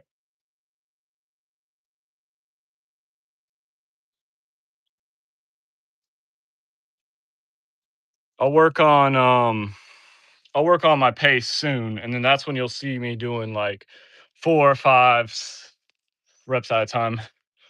Alone in the universe? No, no, not at all. But I don't think that we're looking at the correct perception of reality when we think about this question. I think that there's different dimensions, and instead of like looking at a planet that's millions of light years away, which are the closest habitable planets are millions of light years away. So maybe there's a few that are a little closer. Regardless, being light years away means it's pretty much unreachable. There's 0 point in even, unless we figure out teleportation, there's no point in even considering if there's life there or not. It's just unreachable. So if we want to ask the question, are we alone? I think we need to look into higher dimensions, see what's right here in front of us, just in a different realm.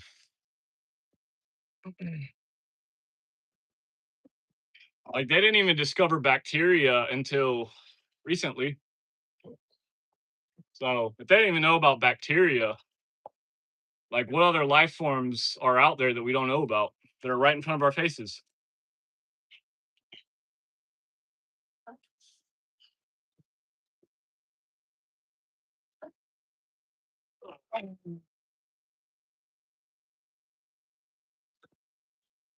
Wanted to see how two felt right now. And as you can see, two does not feel very good. But that's 97. I don't think we're alone, to be honest, Victor. What about you? You think we're alone? What's a scarier thought? That we're alone or that we're not alone? That's the real question.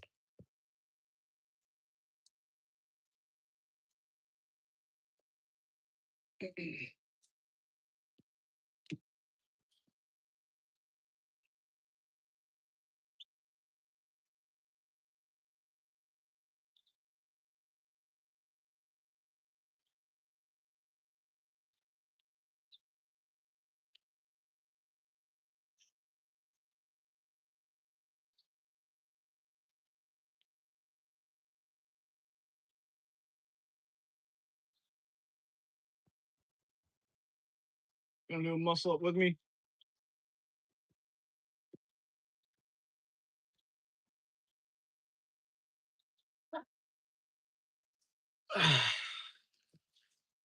Oh yeah, I'm feeling the burn now. This is right where I want to be. This is where the increase happens. 98. Yeah. It's pretty crazy to think that every star we see, some of those aren't even stars. Sometimes it's a whole galaxy that you're looking at. And you can't even comprehend how far those are away. Your mind won't let you. It has nothing to compare that level of distance to. So you literally can't comprehend how far it is. But you can see it. You can see it in the sky, yet you can't comprehend how far it is. So I don't even know how light can travel that far. It's pretty crazy. But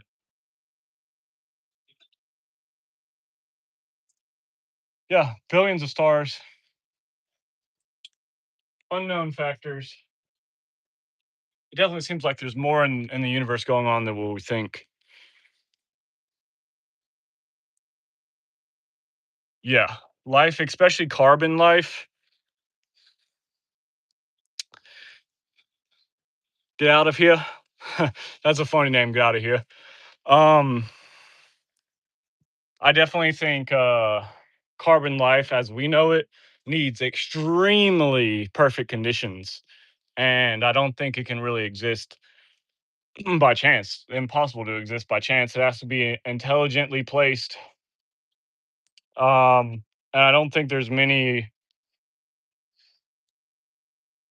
planets that have intelligent life like us because it's not something that's just going to happen randomly. And if it's all up to randomness, then that would be the odds are absolutely ridiculous.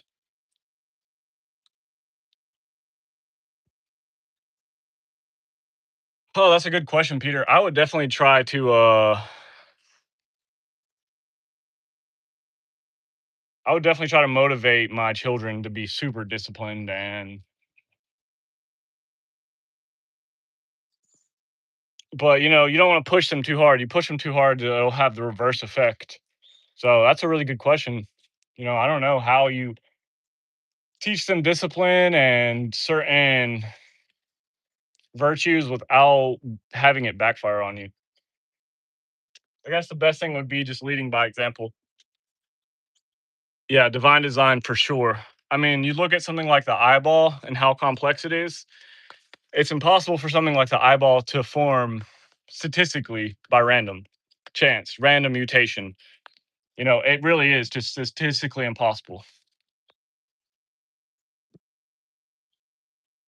Well, this is only day 3 challenge noob. I like that name because I right now I am a challenge noob. This is only day 3 of my official training, so I don't know, a little over 100, and we're at 98 right now. So today will be the most that I've done. Um, but the record's at 2,150.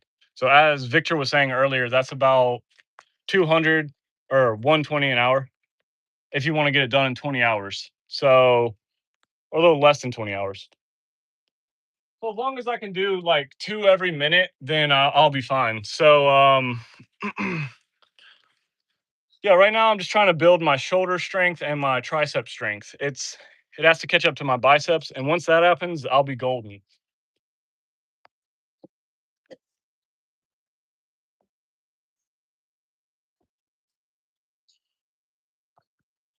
As you can see, we're only doing 1 rep at a time right now because we're just trying to slowly increase the endurance. 99. Thank you. I really appreciate it, challenge noob. I will remember you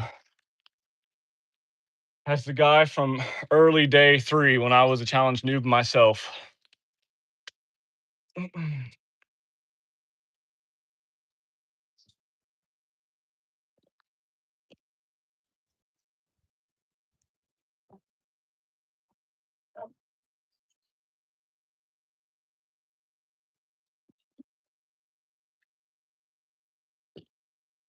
hundo. So we're just now getting started, guys. We're gonna keep cranking them out.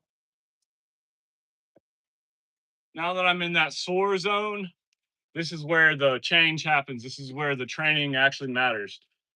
If you quit right when you start to feel pain, you'll never increase your endurance or your strength. You have to keep going right when you feel pain. That's where all the change happens. But you don't want to push it too far where you create damage, just enough to get stronger.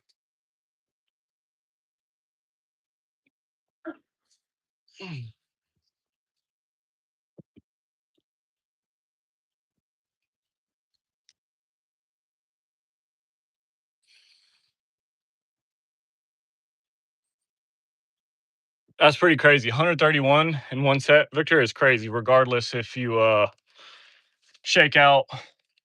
I follow this guy, Do Hard Things, every day. Do Hard Things 365, I think is his name.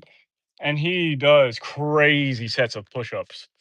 Like 1,000 at a time, sometimes like 3,000, 4,000. He would do this daily.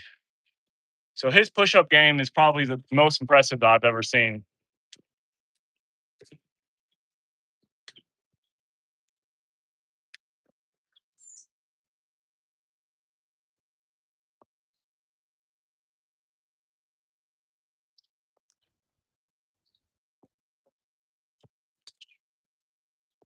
One oh two 17, nice, Victor. That's where that's a sweet spot in your training where you're young and you can really condition your body for the rest of your life essentially to be in great shape. So don't lose focus. Don't get mixed up in like partying and stuff like that. Just keep training and become an absolute freaking savage.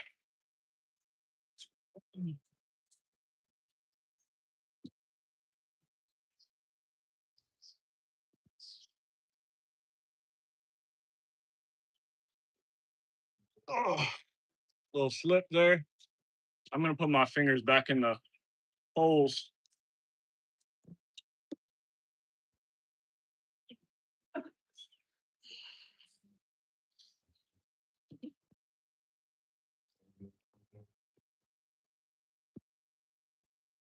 So it's interesting how you can fail a muscle up like I just did and then turn around and complete one. It's one of those exercises where form is so critical. Form is literally how you do one. It's not about your strength or endurance. It's just, do you have the right form? Okay, then you can do another one. If my form starts to suck, I won't be able to do another one.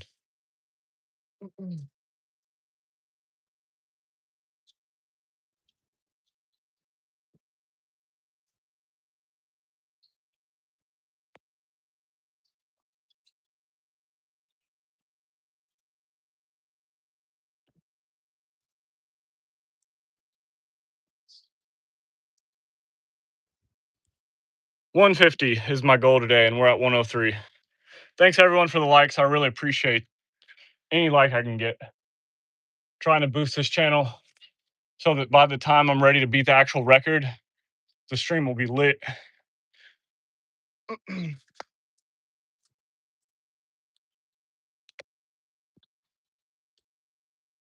it's gonna happen. Even if it takes a little longer than I plan, this is gonna happen. There's no backing away from this.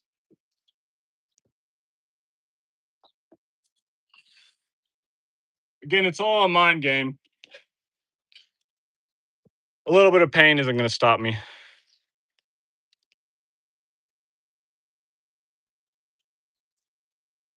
Those who hate. Man, hate will absolutely rot your soul to a core. You know, it's like the old Star Wars and um, Eastern religious view. Fear leads to anger, anger leads to or anger leads to hate, and hate leads to suffering.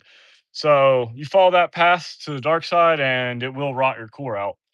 You cannot you cannot be a hater. Now, if you're just a troll, that's different than being a genuine hater. If you just like are trying to get a kick out of something, that's different. But if you genuinely hate, like you just walk around all day hating, yeah, that's the worst thing you could do for yourself. It makes you feel like shit.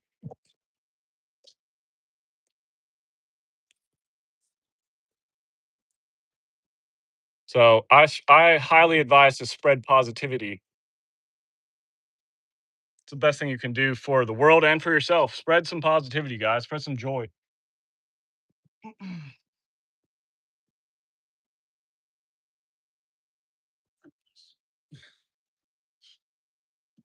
But if you're a hater in my channel, like I welcome haters here because I think haters are hilarious. I think any kind of engagement is good, especially in the starting position. So like I wish I had more haters, honestly. And by haters I mean trolls. Um I welcome trolls for sure. They're funny. They boost engagement. It's just it trains you to be able to deal with something that's annoying. So it boosts your own patience as well by being able to deal with something that's annoying you. So trolls are welcome, but I advise against being angry, spiteful, hateful. All that stuff will absolutely rot your soul. And most of it is spawned from fear. Believe it or not, that's where most hate and anger comes from. And fear itself is something that you should absolutely abolish from your mind. Should not be afraid. Um, if you feel a little anxious about something, you should use that as a motivator, as a boost. Should not ever let it turn into fear. Because once it turns into fear, you're off on the wrong foot. Like fear is very destructive to the mind.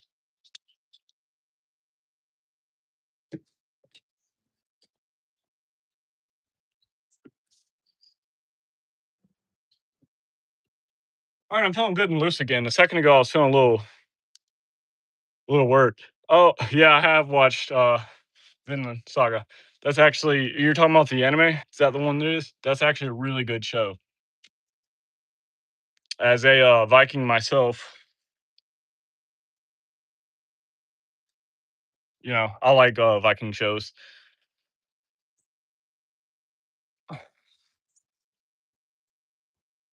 What about you, Victor?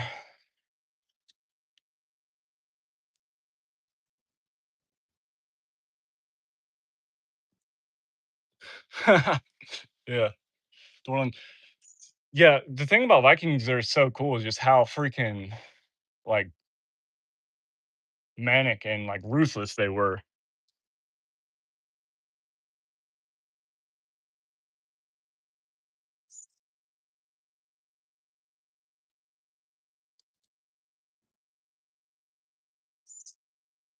Yeah, same here. Get out of here. I don't know. Randomness is a really weird concept. Obviously, given enough time and enough chance, a lot of things can happen if they're random. But it's the whole monkey on a typewriter thing. Is if you have infinite monkeys with infinite typewriters, are they ever gonna type a Stephen King novel? I mean, according to randomness and like infinity, like if you have infinite monkeys, I guess technically one of them could, but I would like to see that play out.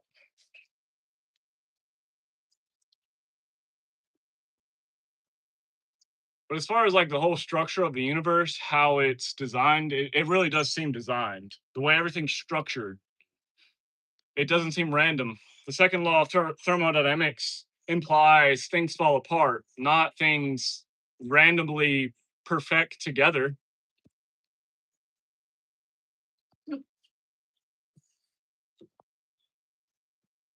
So if you're just going off our current model of science, which we have to keep in mind, our current model of science is very limited. It's just what humans have come to so far. Science is always changing, it's always getting better.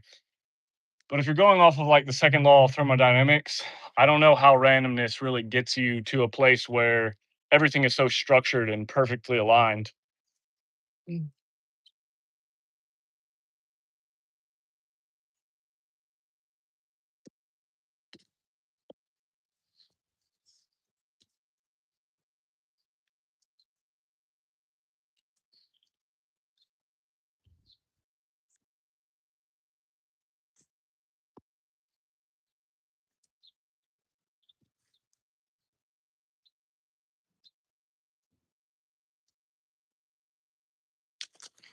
Yeah, I do shave the sides because it's a little patchy, so I just focus on the goatee. Yeah, I mean, I guess hypothetically, it could occur, but we haven't seen like life form from non-life yet. I haven't seen any cases of that study though. Like they claim life can form from just organic material. We have yet to replicate that occurrence. So till we do that, I just don't know that that's even possible.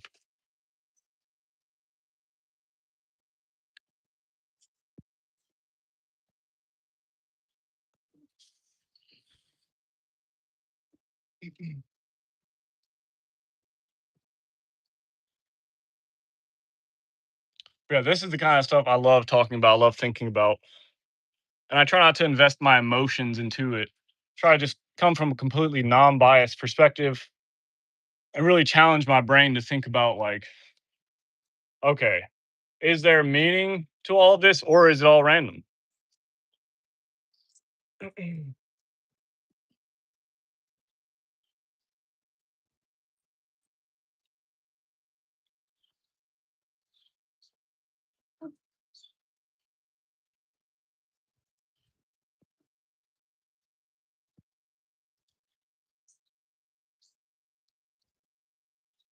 Oh yeah, I love the cold, Peter. Unfortunately, it's not that cold out here right now. It's like 60 degrees Fahrenheit, so I don't know what that's in Celsius, but um yeah, I love the cold. I like being like shirtless out in the cold. Yeah, I also love guns.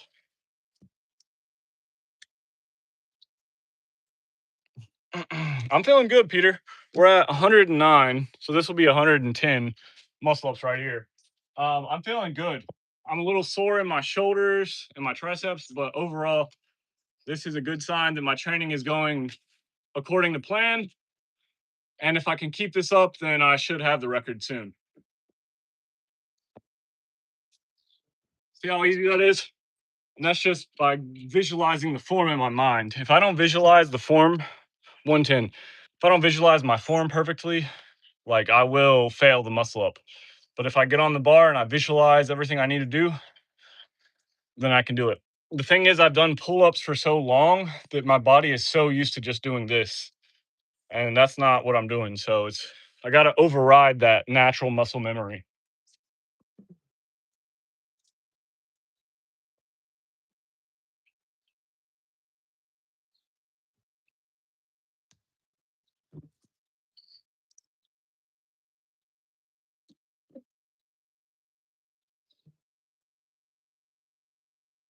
Yeah, you can just, you have to pass a background check, Victor, but you can just go to the gun shop and, especially in my state where I am, you can just go to the gun shop and as long as you can pass the background, you can get a semi-automatic rifle, a shotgun, a pistol.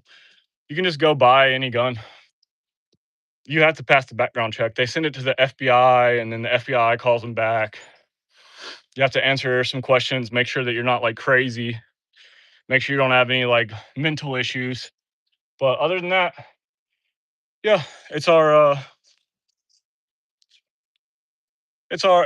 right here. The Second Amendment is to bear arms, so that can have some cons to it.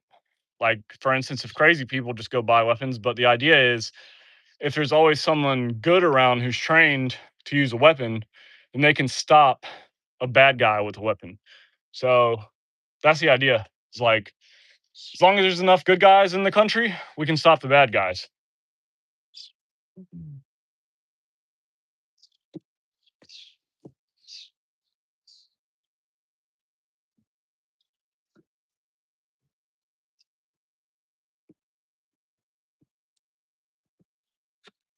Yeah, it's really interesting that. Thank you. I appreciate it. My ears are because of the hat, they are sticking out like Dumbo. I really appreciate that, Josh. How you doing today? 112. Yeah. Most other countries do not have this concept of the First Amendment and the Second Amendment where you have these innate rights like that cannot be stripped from you. I think it's a really cool construct that the founding fathers built into this country. And because this is a new country, it's only been around a few hundred years. That construct was not around for a reason for thousands of years because the people in power didn't want the people who weren't in power to have any power.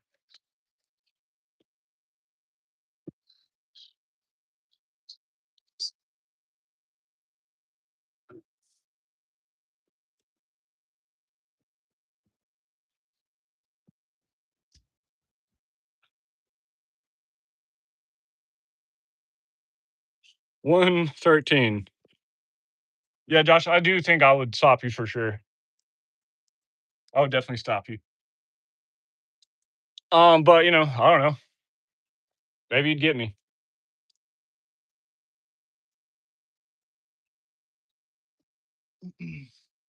It is something that it's another thing, another strategy to it's another strategy to learn good form, good technique with shooting guns.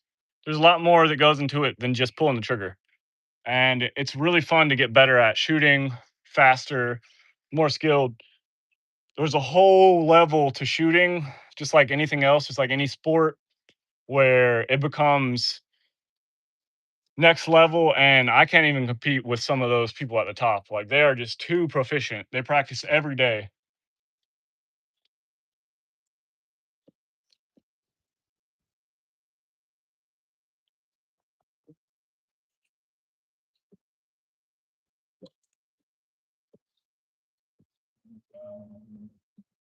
Yeah, I get called a hillbilly a lot because of my goatee.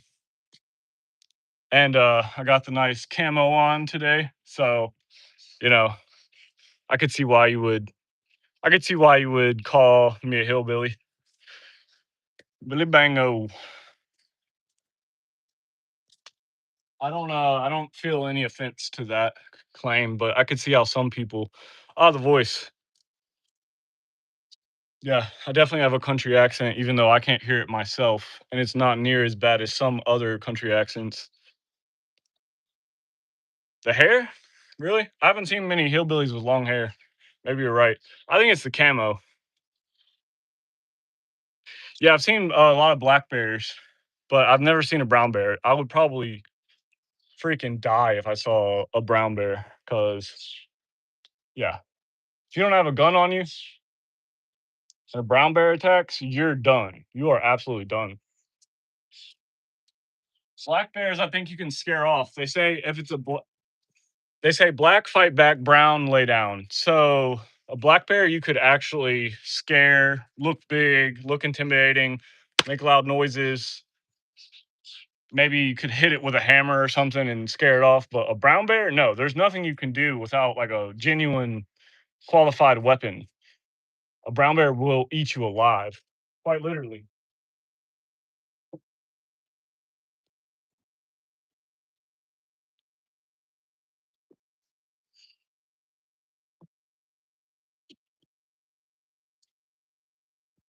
Yeah, polar bear as well. Polar bears are the scariest of the three because they actually will hunt you on purpose. We're at 115. Yeah, to hunt a bear, you would want a larger caliber weapon. They are really intelligent and have really good scent. So it's really hard to disguise yourself to hide from a bear to catch it off guard. Um, so bear hunting is one of the hardest forms of hunting, if we're just being honest, Josh. But yeah, I mean, with a proper rifle, you could easily kill a bear.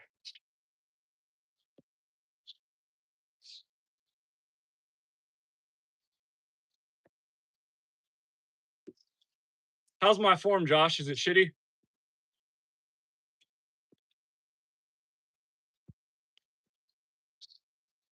116. Feeling good. Feeling good. Around 100, I started feeling a little tired, but I don't know. I think Josh brought some life back into me.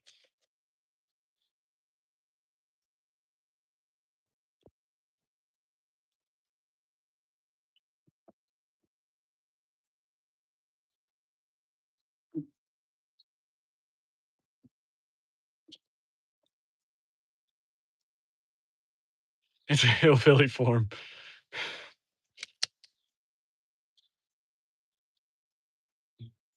Yeah, my favorite hunting rifle is a 270 straight shot. Not much of a curve to a 270. A lot of people like 30-06, but in my opinion, 30-06 is not near as accurate as a 270. So 270 is the superior hunting rifle.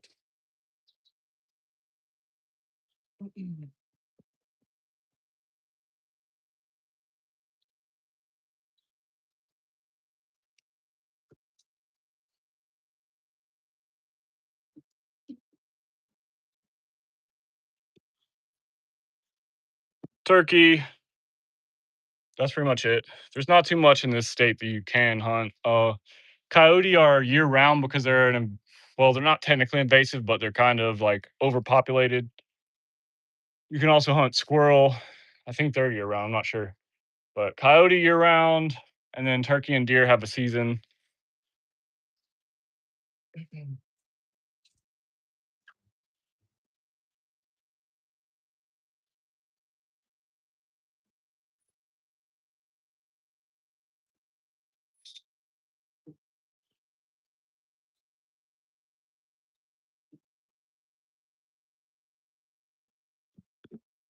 Have you ever tried squirrel, Josh?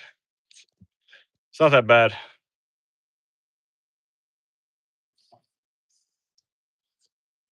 Yeah, I've always wanted 300 blackout for like a suppressed rifle. That'll be a good suppressed rifle because you can have subsonic rounds. You don't need the barrel length to be very long. It's pretty accurate even with a short barrel.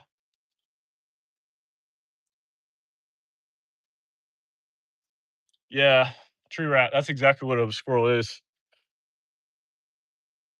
Yeah, deer in the forest. Just wherever there is a little bit of wilderness, there's deer. Deer are really bad here because a lot of cars wreck into them on the roads all the time. So we have to manage their population. They're a little too overpopulated, and if you don't manage their population, more people will crash into them and die. A lot of people actually die every year from deer crashes.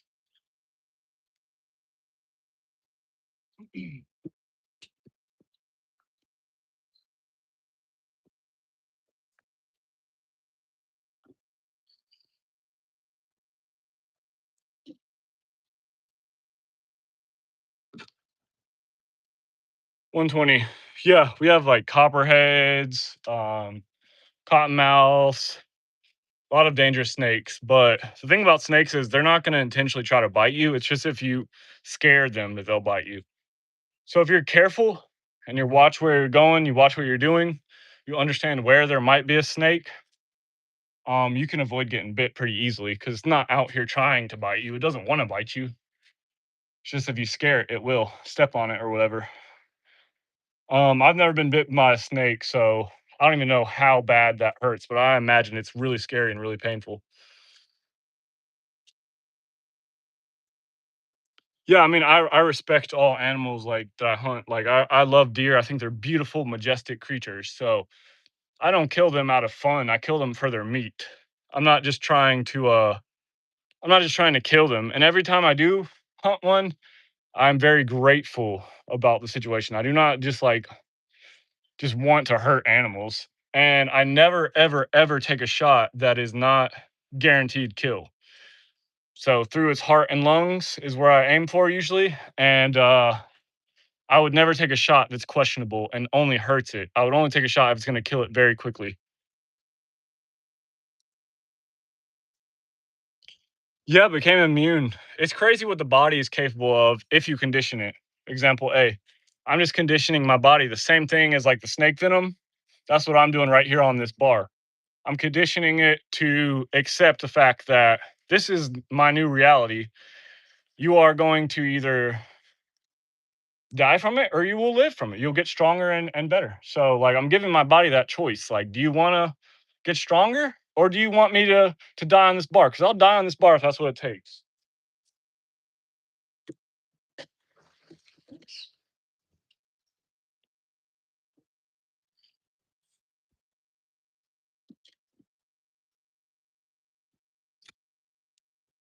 Yeah, that's so crazy though. To inject yourself with snake venom is insane. But if you work around snakes or live around really deadly snakes, it might be a smart idea.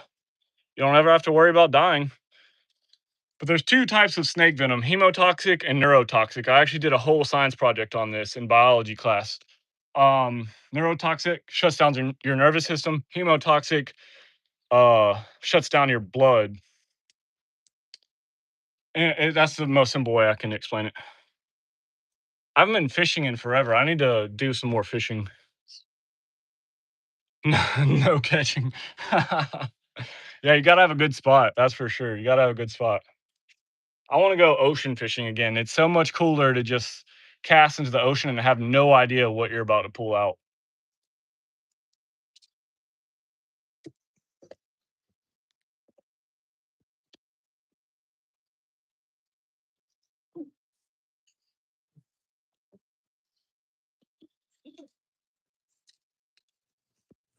122. Yeah, potentially get out of here. Potentially, if you're trying to get away from something. But also just like building muscle is actually turning out to be way more beneficial for your overall health than they ever thought. Cardio is great. You're going to strengthen your lungs and your heart, but building muscle does all kinds of cellular level things where there's arguments now that building muscle can help prevent cancer, it can help prevent diabetes, it can help all these cellular level things. And so building muscle in general is like so good for your health. It's not even just about being able to get away from I don't know, a wolf or something, a pack of wolves.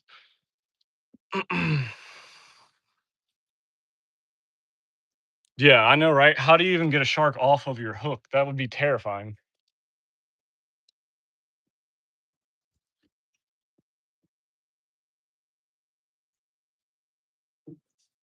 Man, it's been a great training session, guys. I really appreciate all the likes, all the comments. 123, 123. We're moving right along, and it really motivates me to see you guys in here. That's what gives me motivation. It's like this is so boring to do alone, but to have you guys like just chatting it up and cheering me on, it's a whole different easy world. So I really appreciate all of you. Yeah. Okay, that's a good point. Not even some weird fictional scenario. Get out of town. Get out of here. Yeah. Like if you're climbing in general, if you don't have the strength to pull yourself up, you will fall to your death. That's a good point.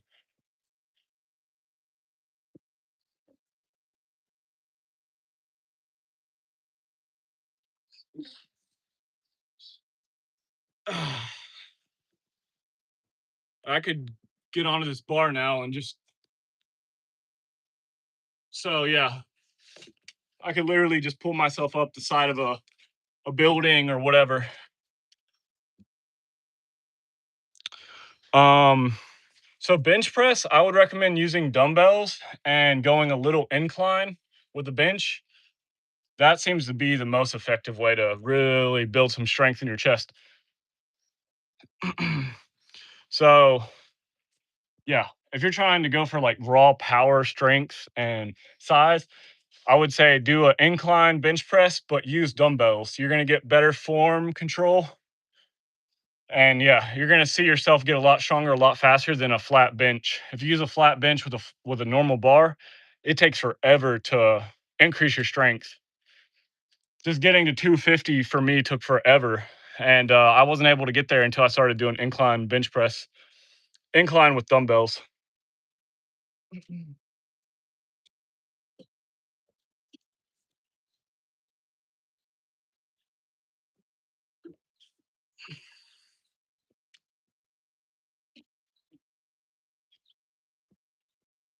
124. Yeah, I've actually get out of here. I've been thinking about doing the climbing jobs where you climb like the radio towers and stuff. But I do have a fear of heights, but that's what makes me want to do it. Is to like fully overcome that fear. There's a lot of safety mechanisms in place. You're not going to fall unless you're an idiot. But it seems like it'd be exciting and clearly like it's right up my alley because I have the upper body strength to do it. Don't. Have y'all seen the movie Fall? That's a terrifying movie.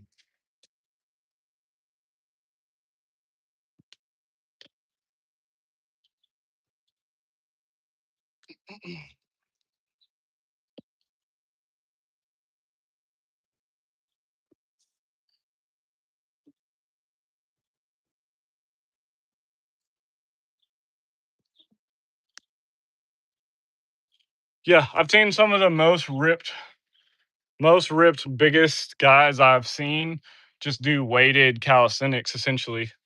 There does reach a point where you have to add on some weight so that you can build more size and more strength, but you can get absolutely shredded and absolutely strong as hell from just doing your basic push-ups, pull-ups, sit-ups. But yeah, I actually did that training routine, the One Punch Man challenge. where I was doing 100 squats, 100 push-ups, 100 pull-ups, and a 5K run. But that is not easy to maintain for a long period of time.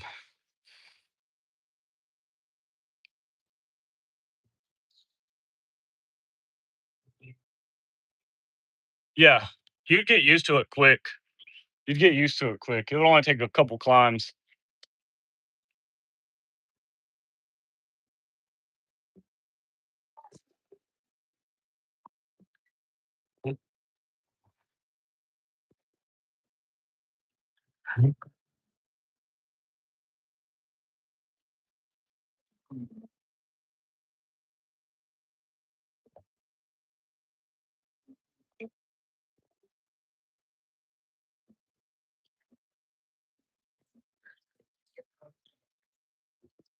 'Some absolute shenanigans going on. I don't know if y'all can hear all those donuts over there. Um, Dune. No, I haven't seen Dune. I've heard really good things about it.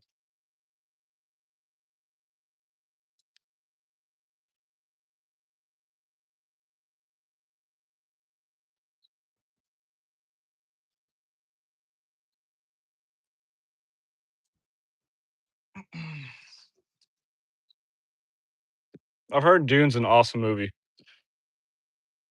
Dune 2 specifically.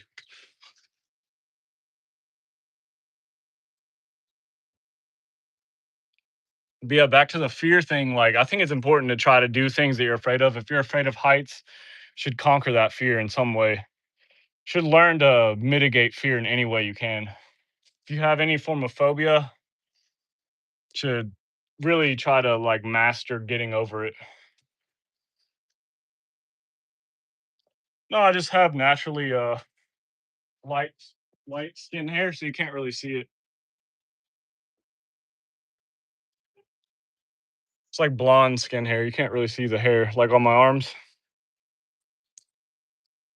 But I think swimmers shave their whole body to be more aerodynamic. Maybe I should shave my whole body, get like pure aerodynamic so I can do muscle ups easier.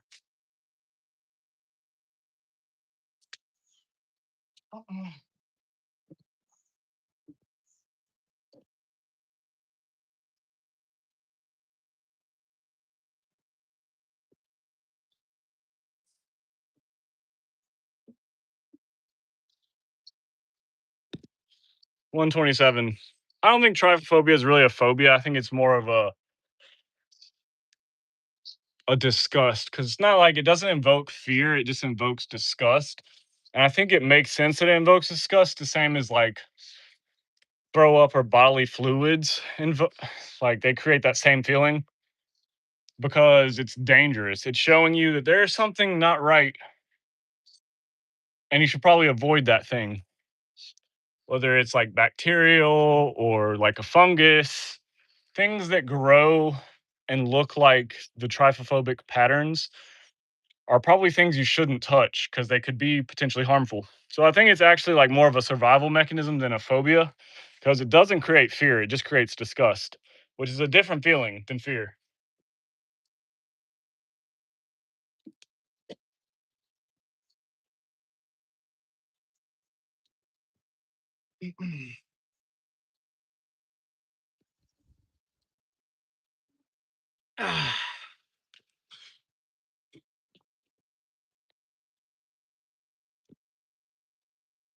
Yeah, I used to play Call of Duty, Battlefield, DayZ, my favorite game of all time. It's like a survival game. You have to make sure you eat, drink water, don't get sick, don't get cold.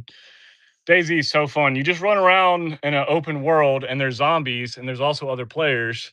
And when you meet other players, you can decide, do you want to be friendly or do you want to kill them? Really shows you just how dark some people are.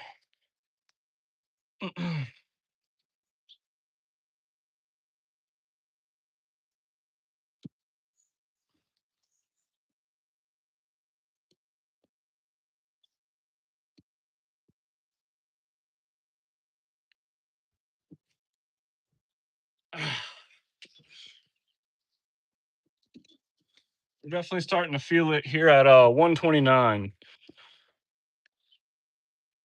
What about you guys? Play any games recently? I haven't played anything recently because it seems like everything that's came out has been kind of trash. Honestly, there hasn't been a game that's really piqued my interest recently. What's y'all's favorite game?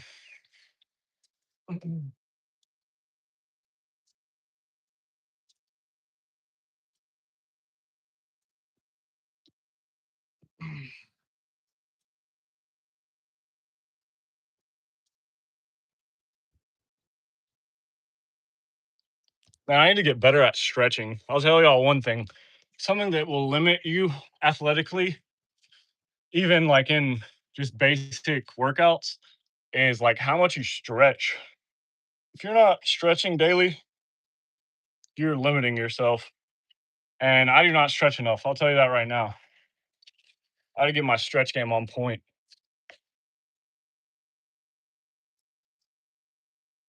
Yeah, the new GTA. I mean, if they ever come out with it, that thing's gonna be insane.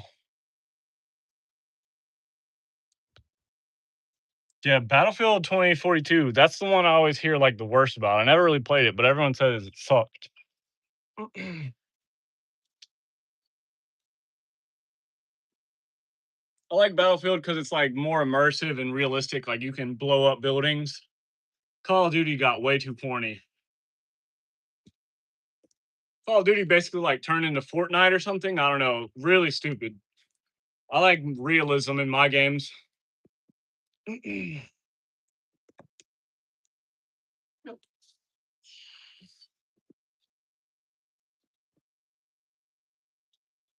All right, we're at 130, guys. So we're only 20 away from today's goal. And I'm definitely feeling it. I'll tell you that right now.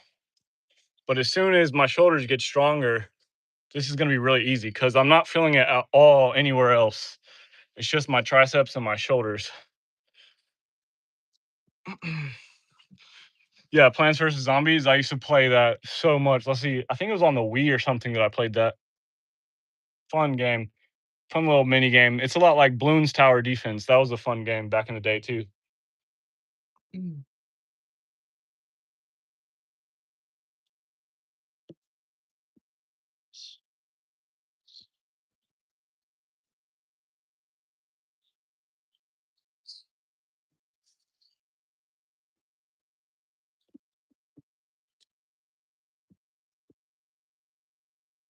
131. Let's go. Again, I appreciate all the likes. Trying to build this channel in time for when I actually go for the record. It's going to be lit. I'm going to remember all you day one supporters. It's going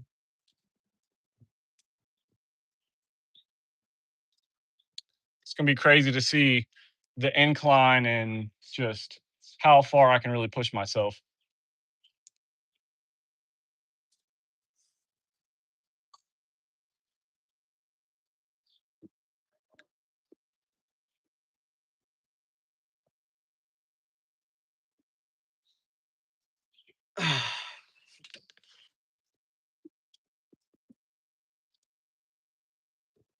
One 32. Man, I love this weather. It's so nice not being all freaking hot.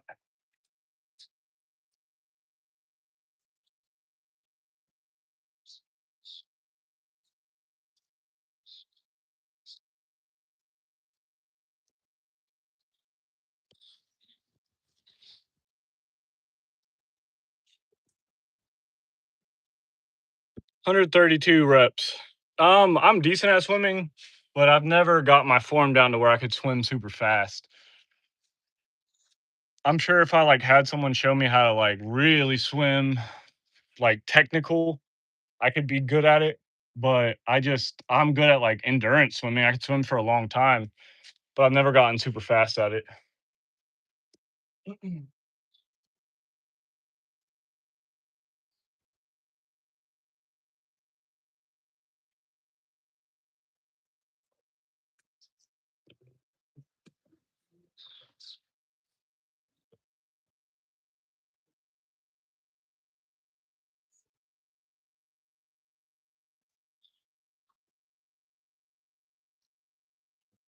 All right, time to dig deep and finish this goal for today out.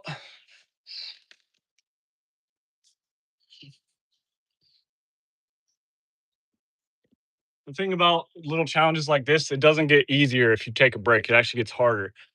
The more of a break you take, the more your muscles cool down. And when they cool down, they tend to lock up when you come back out. So it's like taking a break for something like this actually doesn't help. You have to stay locked in and going and moving, keep your muscles warm.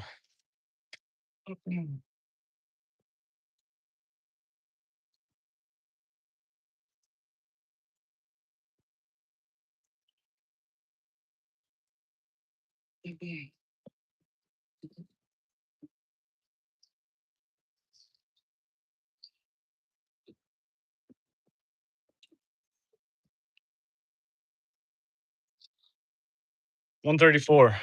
Um, Diet wise, I've been trying to cut weight, so I've been only eating 1 to 2 meals a day. But steak is definitely my favorite um, overall because the nutrition value of steak and just the flavor it has is amazing. Um, but chicken and rice, something simple like that, I get a lot of enjoyment out of, and that's all you need, some chicken and rice to like maintain a good diet. You really don't need nothing crazy. I do take creatine every day. So creatine, the supplement, the powder, I've noticed a huge difference in my performance with creatine versus without it. So I highly recommend if you're trying to get stronger, take some creatine every day. It's good for everything, not just your muscles, but specifically your muscles. It can really help.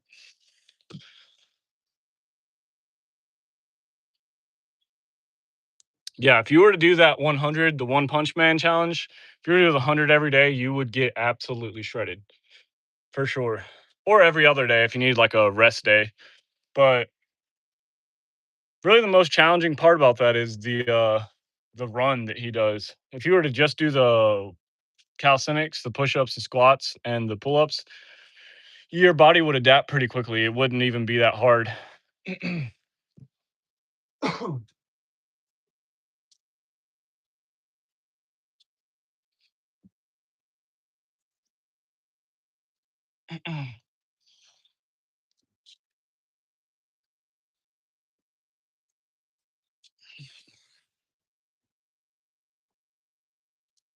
Say hi to the camera, Margot.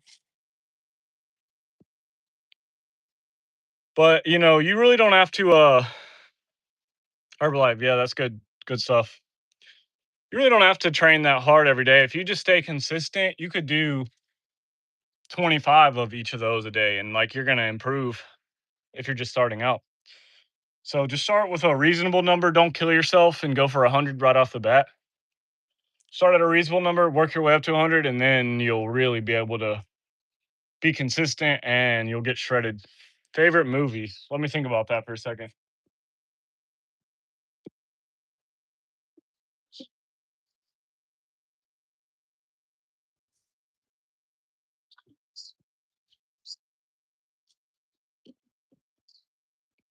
Gosh, that's a hard one. Favorite movie?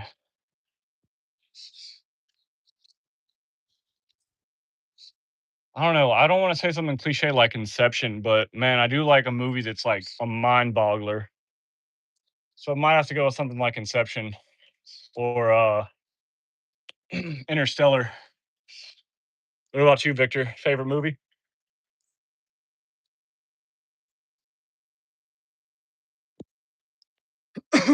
Interstellar is amazing. Like they try to be as scientifically accurate as they can in that movie while they also just break the boundaries of reality.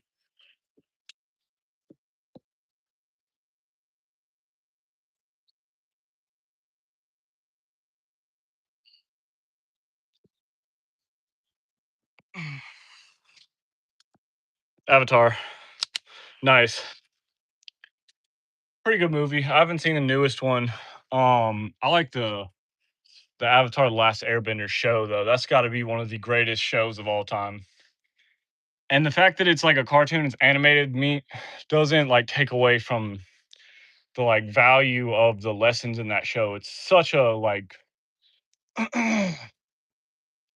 such a deep show with character development. It's insane how good it is.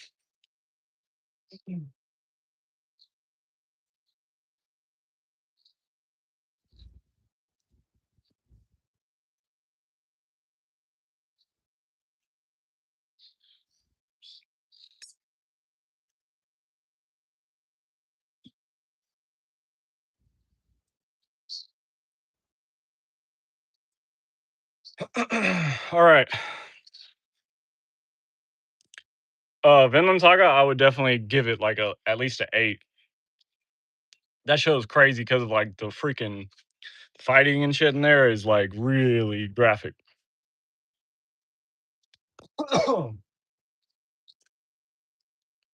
All right, we're at 136, which means less than 15 to go. Believe it or not, that sounds like a lot right now just because my shoulders are getting nice and sore. But we're gonna crank it out. I appreciate that. Yeah, he's got the goatee and everything, doesn't he? For Thorland.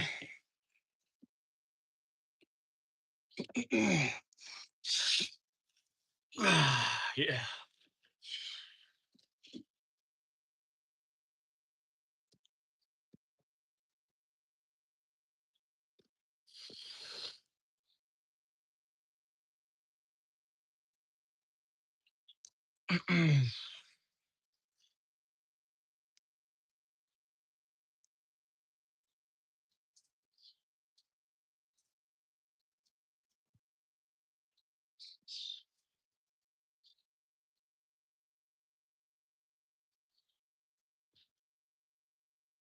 'I've never tore a muscle before, so I don't even know what it feels like when you're about to tear one or when you do tear one. But I really hope during this training I never tear a muscle. Like that's my biggest concern.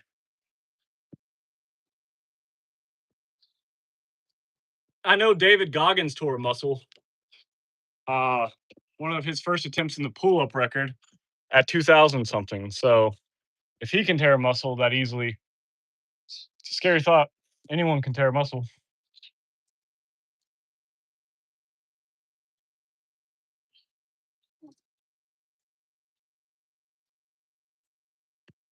I think he was on like 2,500 and he tore his bicep. And he still went and got the record after that. So even if you do tear a muscle, you can always heal it back to normal.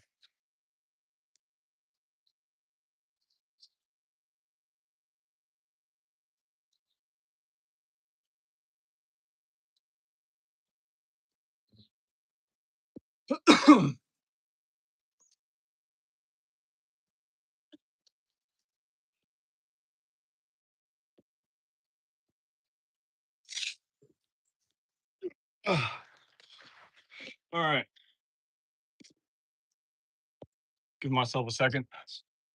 Yeah, I used to have a pet snake, a boa constrictor, a ball python. I mean, not a boa constrictor, ball python, and yeah, snakes are awesome.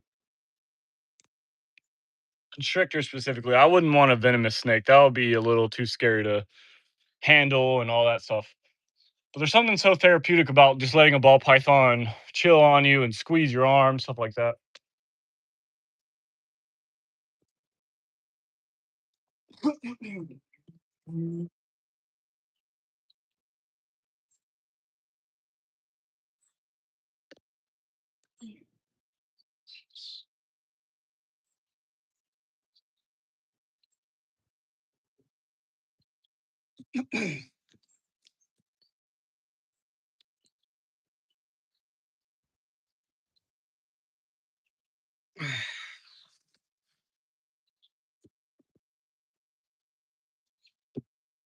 139. Right now, I'm weighing about 160 ish, between 160 165. I used to weigh 196, so I cut down a lot of weight for this. Let me grab some water real quick.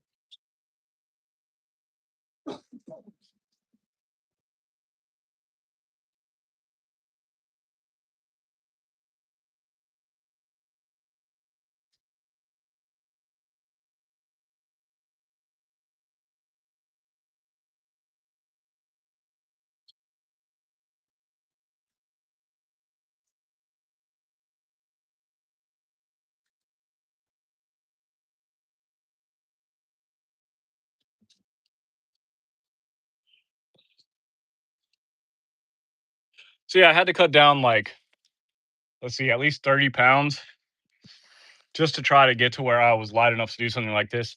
196, I didn't feel shredded enough, so I wanted to cut weight anyways.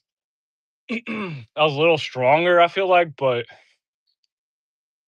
for something like this, you really do have to be at like at least 10 to 12% body fat.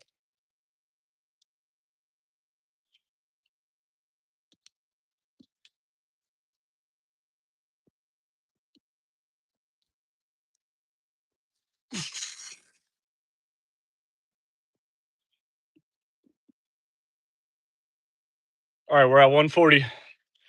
10 more, and we've reached today's goal. These goals are small right now, but they will add up to the big numbers later on. So this is the most crucial part of my training.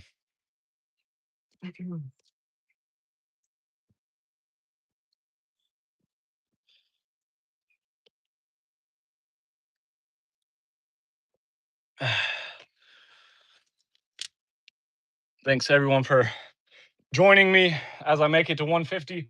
I really appreciate all the conversation. It's been a blast, honestly. This has been such an easy breeze talking to you guys.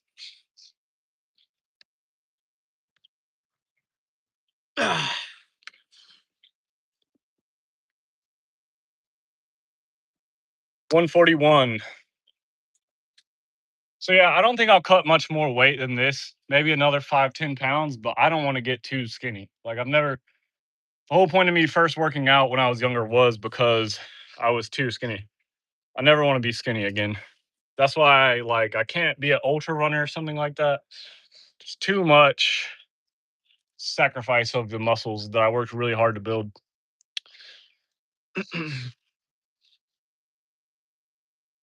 Yeah, set of 20, anything is a good number. That's about like 20 to 30 pull-ups is what I was doing. Um Probably by the end of this training I'll be able to do 20 muscle ups in a row, honestly. My endurance will be so much increased.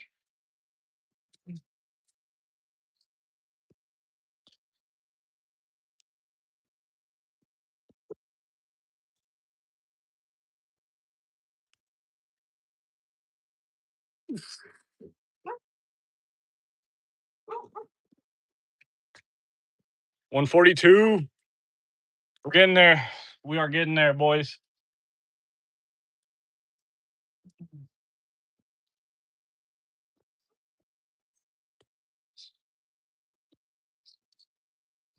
It's just pain. That's all it is. A little bit of pain. Margot.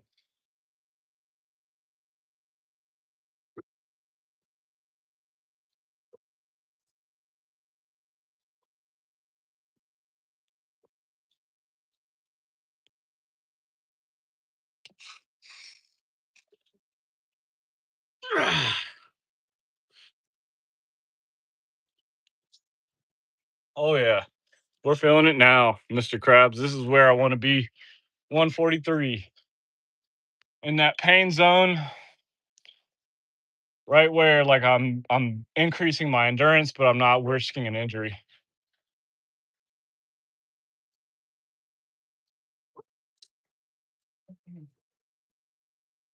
Margot, give me your ball.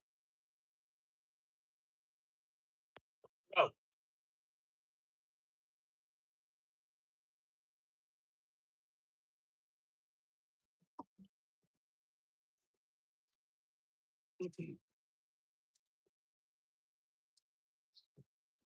Oh man, these last 7, they don't feel very good, but they're gonna happen.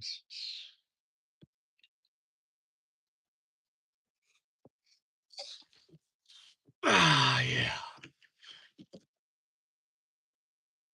144. Try not to take too long on these because the longer I draw it out, the worse it hurts, honestly.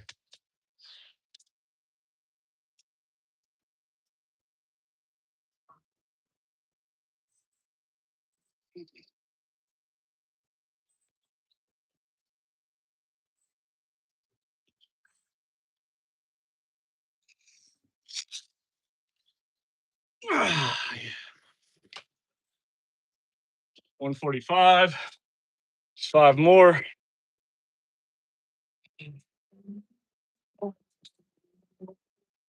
Hand check. Hands looking pretty good. Nothing crazy. A little blistering. They don't hurt very bad or anything though.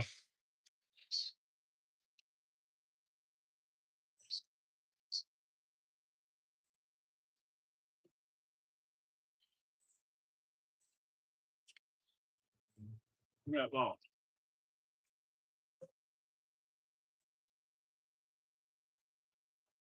you would think just 5 more wouldn't be that challenging of a thing, but man, it starts to hurt at the end. I think a lot of it's just your mind knowing you're almost done.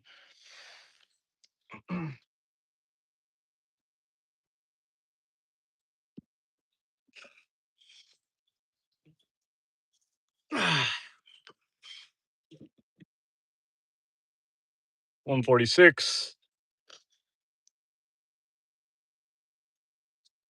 So yeah, next day will be 200, and then after that, it'll be 100 increase every week. So 200, 300, 400, 500. I'll just be busting them out. And then once I get to 1,000, it's just a matter of like being able to maintain that endurance, and then just get to 2,000. Bam, record's mine.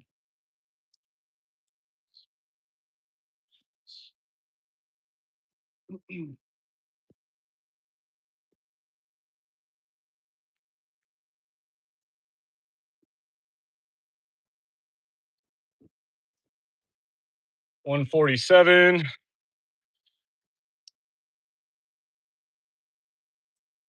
feel like my body is getting used to this to where it's going to be able to do at least 2 a minute for a long, long time. So that's all we need. Little extra shoulder strength, and we're in there.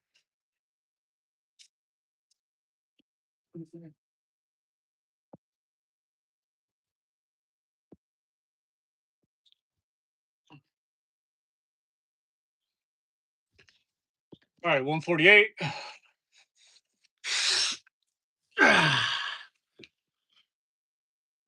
There's 2 more. Come on, baby. There's 2 more. Get it. Let's get it, Marmar. Let's get it.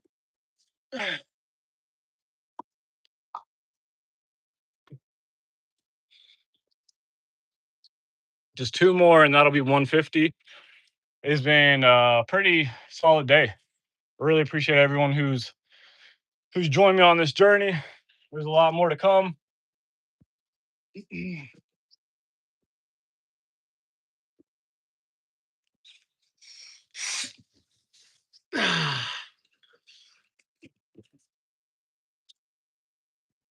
149. Imagine I can't do the last one. That'd be hilarious. Gosh.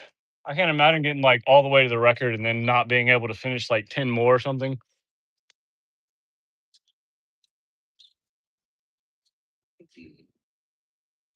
All right, 150. Last one, guys. It's been a pretty easy day.